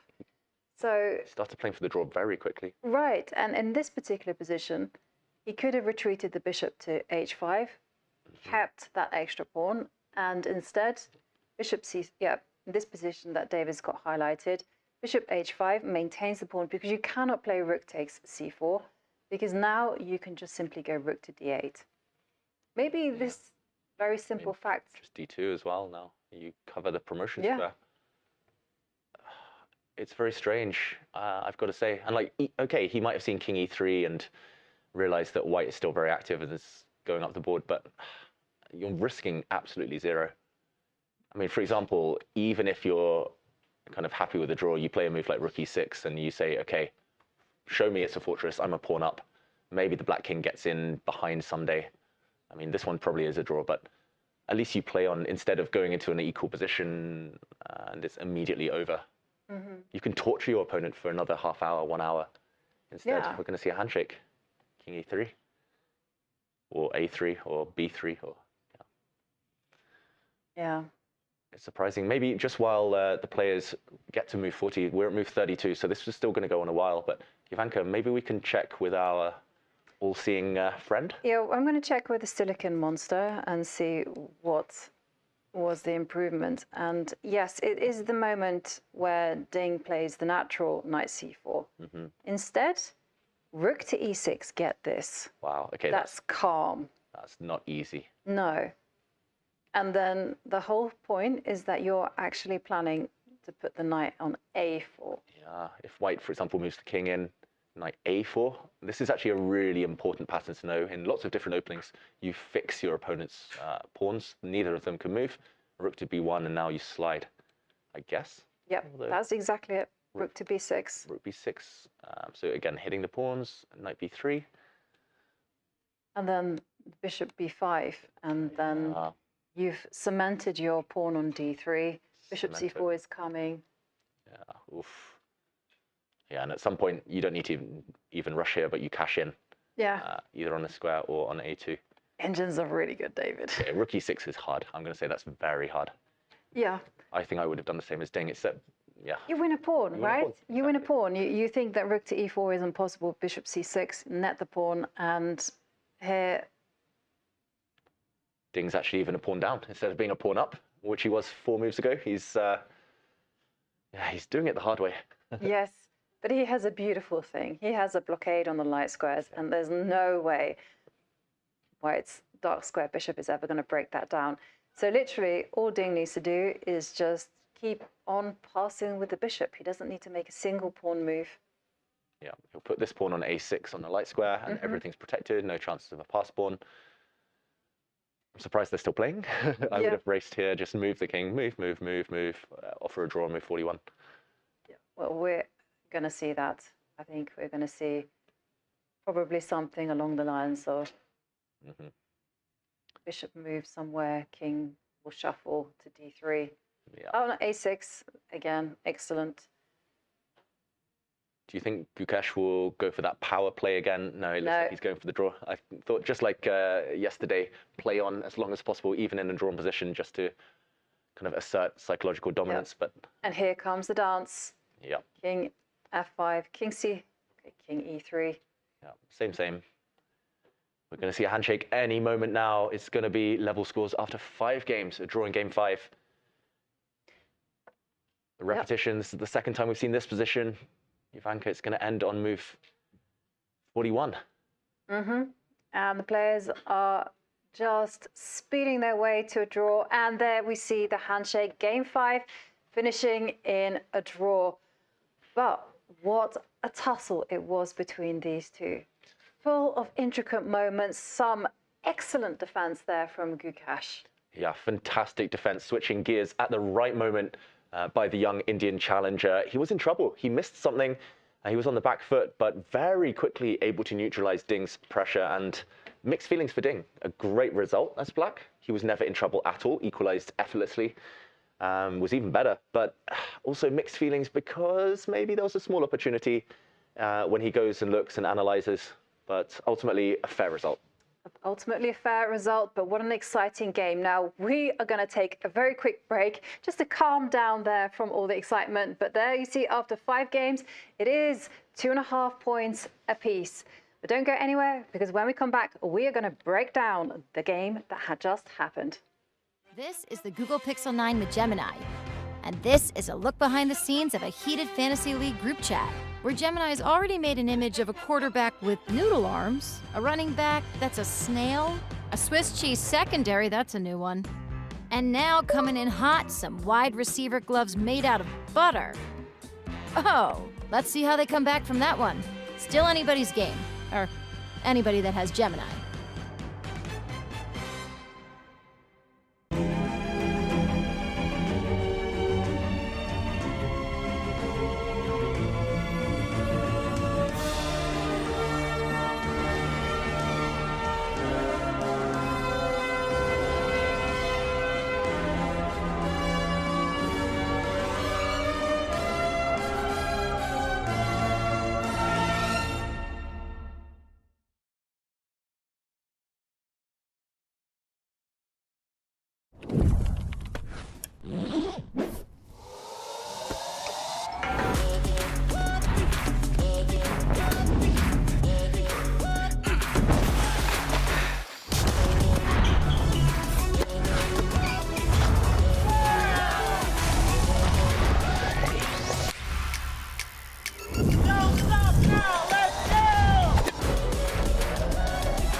This December, the world's top chess minds clash in the heart of New York City at the FIDE World Rapid and Blitz Championship. Witness world #1 Magnus Carlsen and other stars from across the globe. Rapid and Blitz, chess in its most thrilling form, unpredictable and unforgettable. Fast moves, tactics and blunders, and moments that will keep you on the edge of your seat. Witness the pinnacle of chess excitement. Get your tickets now at worldrapidandblitz.fide.com. Well, game 5 of the FIDE World Championship match presented by Google. Well, it started off with some intrigue. We were all very curious as to what Gukesh with the white pieces would open up with. In the end, he went for a repeat in game 1, which is beginning with the e-pawn, picking up 2 squares. And perhaps to Gukesh's surprise, Ding actually copied that strategy and played the French defense, something that he did in game 1. That's right, it brought Ding success in game 1, the French defense. He won with the black pieces. He tried to repeat that, but it was actually Gukesh who switched things up, played something new. First of all, he chose the exchange variation. Exchanging pawns, it's totally symmetrical. It continues that way until this moment where Ding breaks the symmetry. He pushes his pawn forward, and here Gukesh trying to maintain the tension, but we quickly saw queens disappear and a transition straight from the opening, almost down to the endgame. Yeah, perhaps Gukesh was surprised here and chose to play this queen check just to kind of take the game into something that he was familiar with in terms of concept, because suddenly it becomes all about timings and putting the pieces on the right squares. So once the queens disappeared, here it was a very new move, which is very natural actually, just capturing the queen with the king. Yeah, and the whole idea here for Ding was to quickly develop and actually castle superficially here. You drop your king back. Next move, you've already activated as black, especially this rook in the center, which would then appear on an open file. So here, Gukesh chose to trade off that rook. Quickly trading off these pieces, it looked very slow, very kind of strategic at this point, but there was so much beneath the surface, and the key move, I believe, was actually in this position by Ding. Yeah, the Ding went really into the tank at this point because, as David mentioned, there is so much danger. White was just threatening to move the rook over to e1, jump in with the knight to e5, and just cause pressure there in the middle of the board. So Ding, he understood this and realized that now was the time to act. So he just decides at this point to move the knight to the edge of the board. And this was a really, really clever move. Yeah, clever for multiple reasons. One, the knight might jump in, which we actually see shortly in the game. Second one is that now knight to e5 will always come with less venom. And maybe most importantly, pawn to g5 is going to hunt down, track down this bishop. For example, if white just makes a move, pawn to g5, and black would gain the bishop pair. Knight for bishop exchange, all of the pressure disappeared from black's position, and actually Ding might have been in the driver's seat here. So we instead saw a check from Gukesh in this position. Yep. And here he made a very committal decision. Yeah, it was surprising, but at the same time, it's very much in the style of Gukesh. You know, he goes for the most principled move, which is g2, g4, just attacking the knight and asking it where is it going to go, and presenting Ding with a lot more choice. Ding took a pause, as always, very carefully put his knight in the middle of the board of f4. Yeah, great square for the black knight. There's one downside, however, it walks into a pin. This pin is actually slightly troublesome. It's hard to break. This black bishop is undefended. There's also a big threat of white's knight jumping into the center, just confusing black, actually breaking that tension and targeting this knight. But Ding had seen everything in advance. I really love this move. I think one of the classiest moves of the game, knight to b6. The knight gets out of the way and actually has plans later to jump towards white's queenside, and also opens up this bishop, which was previously fast asleep. It's a beautiful switchback because all the action is happening on the king side in the middle of the board, and Ding just goes the other direction with a knight. And it's setting up some lovely ideas of a knight eventually jumping into the d3 square. But first, Ding has to untangle his pieces. So after knight to b6, here is where Gukesh played pawn to g5. Another really critical decision because he doesn't care about squares. It's modern day chess. He just wants to go active with his pieces and start to trouble black's king. So here Ding captured that pawn, and after knight takes pawn, well, Ding had to be very aware because Gukesh was threatening knight to h7 check. And oh dear, if you allow that and you allow a rook to appear on the e8, you're going to be in big, big trouble. Yeah, checkmate threatened within 3 moves there. So Ding very wisely guarded his back rank. He covers this square now. The white rook cannot infiltrate. And very surprisingly, Gukesh jumped back. So actually losing 2 moves with his knight. Just content in the fact that he's next going to jump into the center of the board. He's still solid enough here, Gukesh, despite the fact he has 2 isolated pawns on the king side. And Ding, I think, was happy to simplify, happy to try and get more pieces off the board, banking on black's long-term advantages, especially on this queen side, having a bit more space on that side of the board. Yeah, so both players are actually playing in fantastic ways. Ding playing very principled, and Gukesh just utilizing his creativity. So he naturally says no, he doesn't want to trade off rooks on Ding's terms. Instead, he jumps in with the knight. And here, after bishop takes knight, we saw a surprising turn of events here because we were expecting rook takes bishop, offering up a trade of rooks and trying to displace the knight on f4 on white's own terms. Yeah, and likely that would have led to a far less dramatic draw. But after pawn takes instead, a moment of discomfort for Gukesh after the black knight jumped into d3. This was actually a triple attack, hitting the rook, hitting these 2 pawns as well. Suddenly it dawned on Gukesh, he'd missed something, he's miscalculated. The knight had to be removed after a lot of thought. He did take that piece off, and here I think his original plan was to push the pawn forward to b3, to control this black knight, to make sure it cannot jump into white's half of the board. The downside, though, is this weakens the c3 square, and what he may have overlooked is that the rook slides across, hitting this pawn. The white rook defends it, but pin and win here for Ding. You push this pawn forward, the white pawn is stuck, has to move forward, and now the black knight can finally activate itself due to the fact the white rook is undefended on c1. If the black knight ever lands on c3, it's got so many targets in sight, and Gukesh had to switch gears here. Yeah, he totally did that in such a brilliant way, actually, finding f3. And here, Ding potentially could have just moved the rook up to e6, but that's a very much computer-like suggestion. And instead, Ding played the very human knight to c4, getting a protected passed pawn. Knight takes knight ensued. But look at this. Gukesh just calculated so accurately and precisely here, lifting up the rook to the middle of the board, targeting c4, willing to drop a pawn with a bishop to c6, as played by Ding, and now here, rook to d4, keeping an eye on the passed pawn. Yeah, we should mention there's one trap. This was a great move, great defense by Gukesh. He couldn't get greedy here, however, after rook takes pawn, because the black rook simply slides behind its own pawn, and promotion now is guaranteed. White loses material just trying to stop this pawn from marching. Instead, rook to d4 was based on the fact that it buys white one move, and one move is enough here. Yes, the black bishop can take this pawn, but now he gets his king closer to this black passed pawn, and here Ding made a strange decision. He blundered here with moving the bishop to c6. And here, this is where Gukesh simply captured the pawn on c4.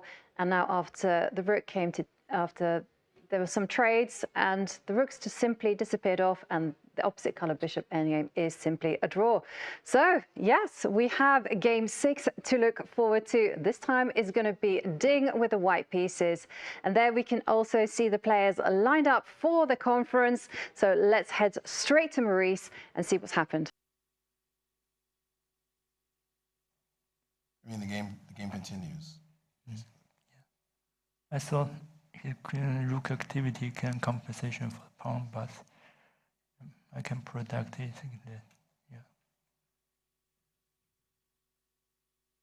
When you play bishop a6, it was the intent to, or bishop c6 was the intent to make a draw at this point. I'll ask you, Gukesh, you must have seen bishop h5. What was your feeling about the position at this point? Yeah, I knew that I should be like slightly worse after bishop h5, but I thought with an active rook I should be able to hold. But actually a few moves earlier I was not sure about my position. I mean, first of all, knight c4 I was not sure about, but also I don't know why opponent did not play bishop e6 after knight c4 take rook e4. For example, bishop e6, rook d4, rook c8, I was very worried about this position.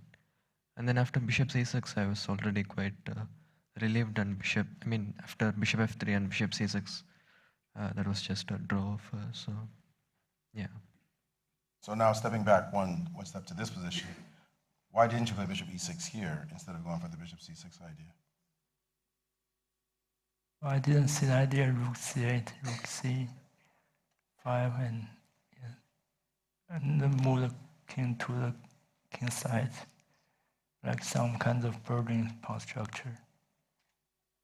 I didn't realize it's a big advantage for me. Did you come into the game with the mindset that a draw with black would be a good idea? No, I just tried to play my best, but somehow I settled for the draw. Before, if you go peel back a little bit more to this moment, rook e5 was the recommended move here. Did you realize how much trouble you were in after you took and he put a knight on d3? Yeah, I mean, once I saw knight d3, I realized I just blundered with d5. I didn't know how bad it was really, but yeah, of course I should have played rook e5. I mean, it would have been a draw anyways, but yeah, d5, knight d3, I kind of just hallucinated here. Like, knight d3 I saw, but somehow I underestimated that he can, like, after take b3, he has rook c8, and I just have troubles holding my position. And okay, my position is almost collapsing, so yeah, I mean, knight d3, I just blundered, so. But okay. What was your feeling in the moment? I mean, were you a panic at this time when you saw that knight d3 was so strong, or did you manage to keep your cool? like I was a bit annoyed that I didn't play rook e5, but honestly during the game I thought should always be quite holdable because I have some squares, surely unpleasant, but I was pretty confident that I could hold it. The strength of knight d3, did it occur to you when you didn't play rook e5 that suddenly you had a fantastic position, that everything had turned around? Yeah, here I briefly considered rook e5, but he played d3 e5 very quickly. Actually, so here maybe he should play knight e5 and I take. Oh, he take with the pawn knight d3 and take rook to e3. Maybe the game should play like this. Okay, I can take the 2 pawns here. Maybe knight d1 is the move.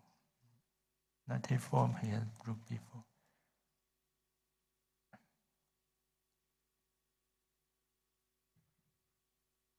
I was considering this variation, so I'm very surprised to see g5 on the board. So again, the strength of knight d3 was it clear to you that you were suddenly much better, or did you feel that it was still pretty much an equal position? This was my idea after knight b6, because instead of knight d, if I play this, I'm not sure if it's good or not, because the pawn is very weak on f4. He had many ideas, for example, knight f3 and g5.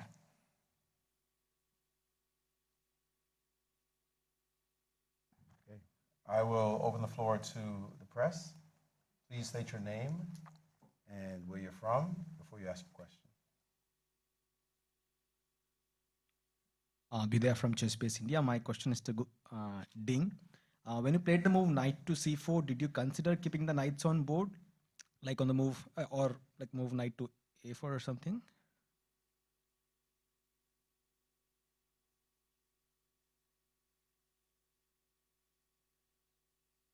Move 25. So in this moment, instead of playing knight c4, to play knight a4. Mm-hmm.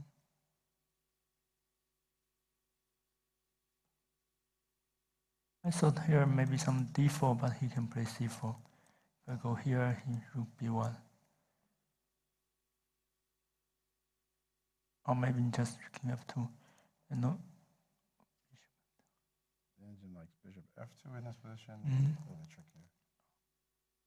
But the idea of keeping the knights on the board seems reasonable because the opposite obstacle ending could potentially, even though the engine's saying your choice was the number one choice, knight c4. But it's a reasonable question, the idea of knight a4. Did you ever consider it as as better, or you rejected it eventually? With knight a4, what if he just play king f2? What's the threat? Take.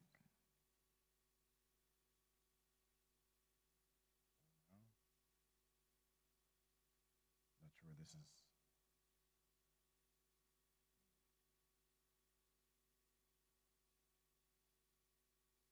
Now taking rook d8. Mm-hmm. So seems knight c4 was simpler way to go, more solid. Next question. Hello, this is a question for Ding Liren, Michael Rahal from FIDE Media. So, Ding Liren, I was quite surprised to see that you spent nearly 40 minutes to go for h6 and then knight to h5. And I was trying to think what other moves or variations you were considering in that huge amount of time for those two moves. Could you show us on the board what other things you were thinking of instead of the move you played h6 and knight to h5? What other variations you were considering? I would mainly consider this line occurred in the game because g4 looks so tempting for white. And if I play something like b5, he just check and play knight e5. And I don't know how to continue. Some more like bishop f4 coming with some threat. And here, yes, my main concern was on this position. And here, first I consider knight f6, but as I said before here, b5, knight 3, maybe a5, I don't know. g5, or rook K7. I saw this variation, but I don't know. Yeah. Also, I consider something like G5, but maybe not so good. H4. So to follow up with this, in your long think, you were Yes, already yes. sensing that Gukesh would go for this aggressive G4 idea. I see, and I thought maybe it's the only way to play. After I played this, I realized I have knight b6. Yeah, but he can also play maybe knight f1, play solid. Probably G5, yeah.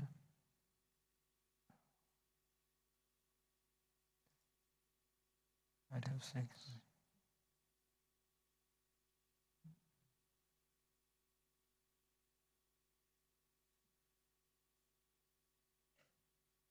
This is Charlize asking on behalf of your fans on FIDE's social media channels.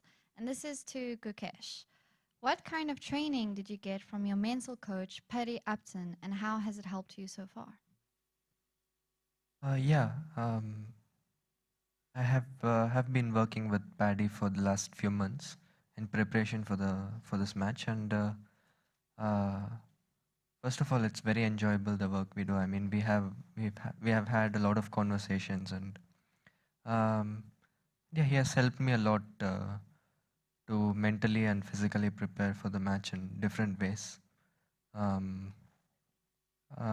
Probably after the match, maybe it would be nice to go over the details, but yeah, I can say that our work together has been very enjoyable and very, very important for me in preparation.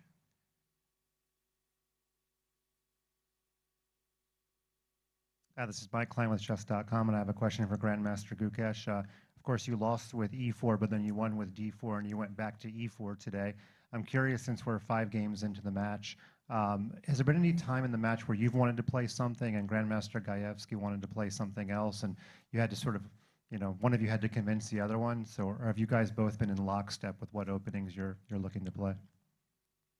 I think it depends on the game and our moods, and obviously when we take a decision, it's together with my thinking and my team's thinking. So sometimes we are on the same page, sometimes we are not. But yeah, we just try to make the best decision, and I guess the main goal is for me to be happy with the decision. And can you comment specifically about today's game? I think it may have only been the second time in the history of the World Championship we've seen an exchange French, so not many of us were expecting that. But can you comment about today's decision? Was it your decision? Was it his decision? Did you agree about it?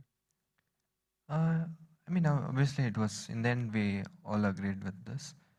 But it's a cool fact that it's only the second time exchange has been played. Which was the first time? Don't want to misspeak. Okay. I'll get excoriated for that, but we'll look it up for you. Sure. Yeah. But yeah, I mean, it's just a good opening, which is also quite topical these days. So yeah, I guess I was prep-wise, happy. I mean, I guess he was playing on the board from early on, and we just got a game. But yeah, it did not. I guess it did not pose too many problems for him this time. Thank you. Ian Rogers, Magazine 64. Question really for Mr. Gukesh, but both players can answer if they want. How satisfied are you with the progress of the match so far? I think it's still early to say. I mean, not even close to halfway done through the match. Considering I was trailing this match after the first game, it's nice to be here. But yeah, there's a lot more important games to come, and yeah, I'm just trying to play one game at a time and give my best. You're sounding like Mr. Gelfand. You're sounding like Boris Gelfand at his press conferences. He said that at every single press conference, playing one game at a time. And Mr. Ding, how satisfied are you so far in the match after 5 games? Well, results is not the ideal one because I have some chance in some games, and I will lead by some point, and then it was even. Also today, after some brief check, I have some advantage, which I didn't realize. So yeah, there's something to improve in the next round. Thanks. Hi, Abhinav from US Chess. Gukesh, you've played G4 in 3 white games, all of your white games, funnily enough, this match. But there was another option, a more classical or positional option with knight f1, trying to reroute to e3 and targeting the weak d5 backward pawn. Was this ever crossing your line of thought, or did you want to go for the most critical, concrete line with g4 for the 3rd time? Yeah, it's cool that this was, I mean, 3rd game in a row I'm playing g4, but this knight f1, I mean, obviously it's the move it was one of the moves I considered, but I thought g4 was the critical one. I mean, knight f1 I was mainly worried about g5, bishop g3, knight g3, I guess g3, knight f6, and he gets bishop e6, and it's like extremely solid position with black. I mean, I have the f5 square, but his bishop on e6 is quite solid, and some b5, b4 might happen. So I didn't think this was enough to press. That's why I went for g4, but probably it was also not as good as I expected it to be. Quick follow-up. In the other 2 instances, you played g4 in the opening, but here you chose it as a critical line. The question is really more about the opening. What was, a little bit, without giving it away, the rationale behind the exchange French, something a little bit more tame than your critical and uncompromising style? I think it's just a good opening. I mean, obviously we are preparing for the game, and I play some opening only if I think it's good, yeah, and if it's good enough for a game. So yeah, this time it did not work so great, but I don't think it was the opening's fault. My question is to Gukesh.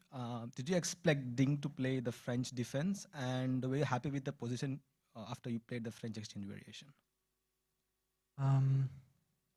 Yeah, I mean, Ding played French already in the first game, so yeah, it's obviously one of the things that we expected.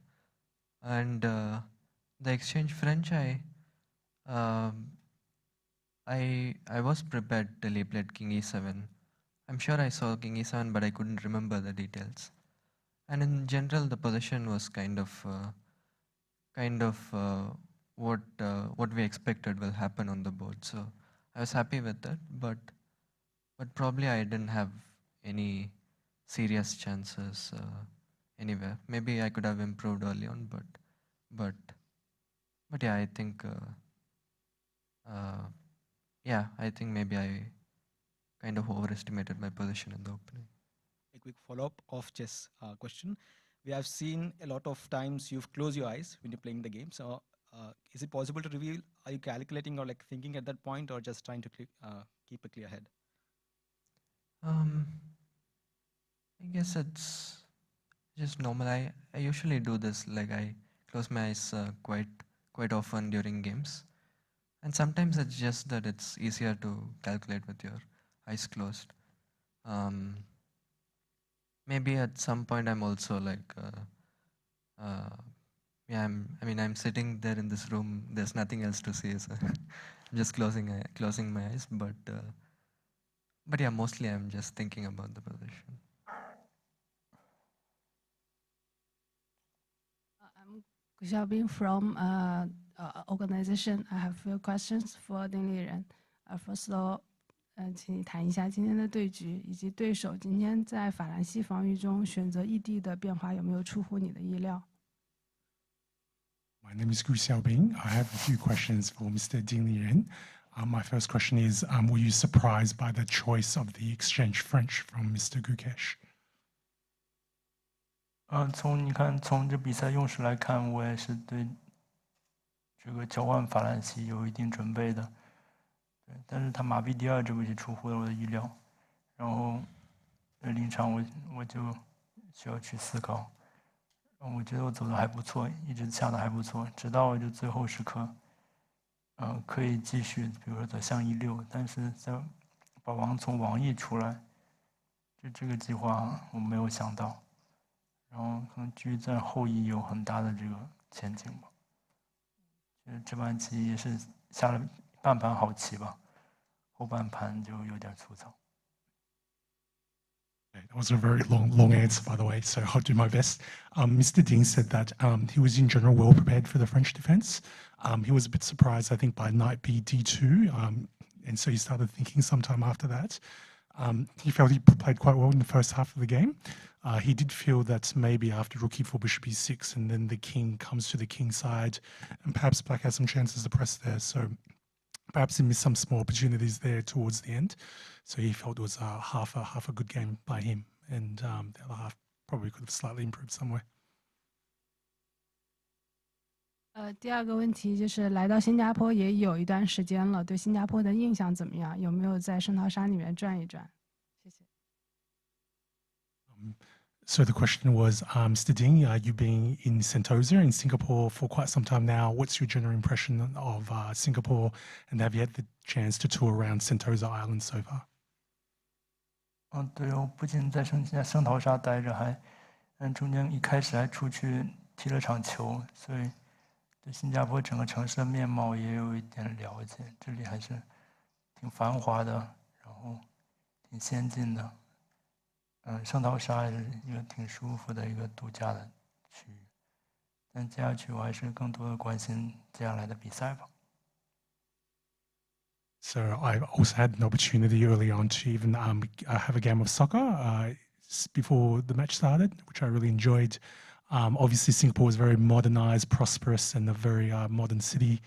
So I've had a good stay, but I'm going to focus my attention further on in this match on the games.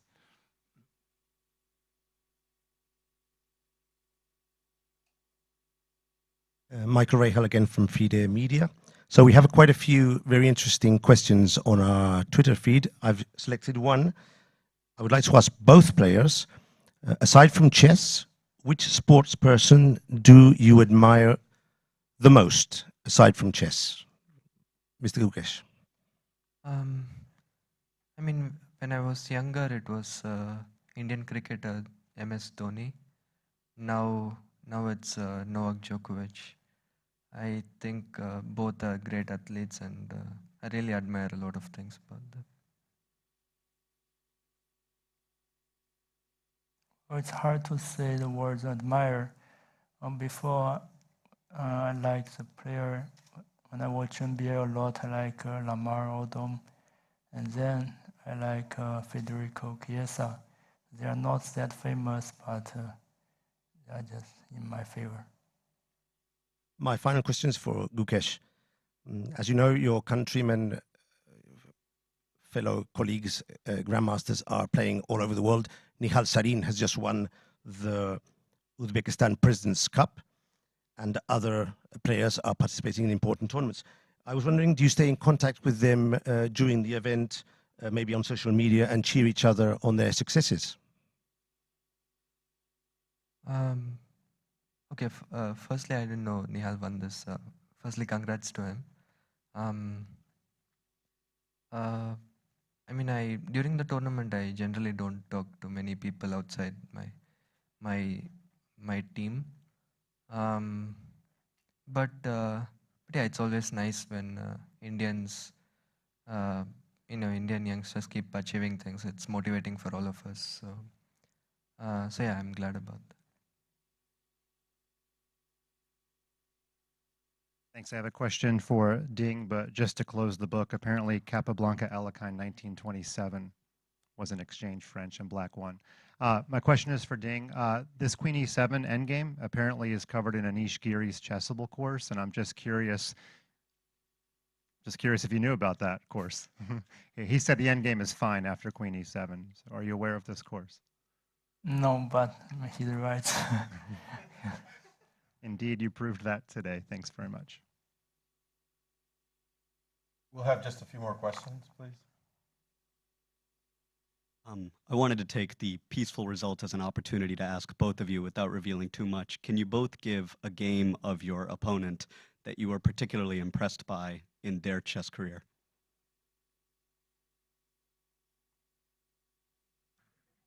I remember, I think in 2019 or something, Baijin Ding was probably his best game, which as a kid I really enjoyed.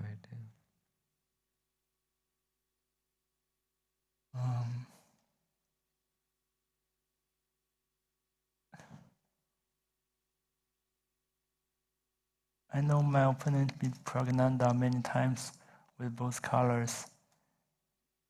I remember one game he had whites and his center made, it was an Italian, and his center made a huge role in his victory.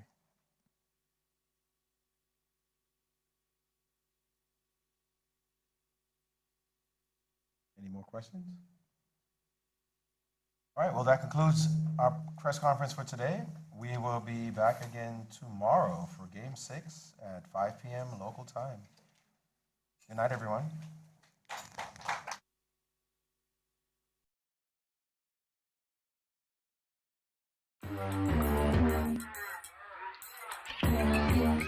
Gemini, can you help me plan my 3-day vacation? Generate a photo of a muscly capybara. Explain the concept of supply and demand with OpenStax. Hi, Gemini. Quiz me on the rise of industrialization. Can you help me find an email? Yeah, I can help with that.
Welcome to Academic Labs, the pulse of innovation where the horizon of education is expanding beyond our wildest dreams. We are the architects at the intersection of transformative technologies, fusing the power of adaptive AI, the solidity of blockchain technology, and the versatility of non-fungible tokens, or NFTs, to weave an unparalleled learning paradigm. This December, the world's top chess minds clash in the heart of New York City at the FIDE World Rapid and Blitz Championship.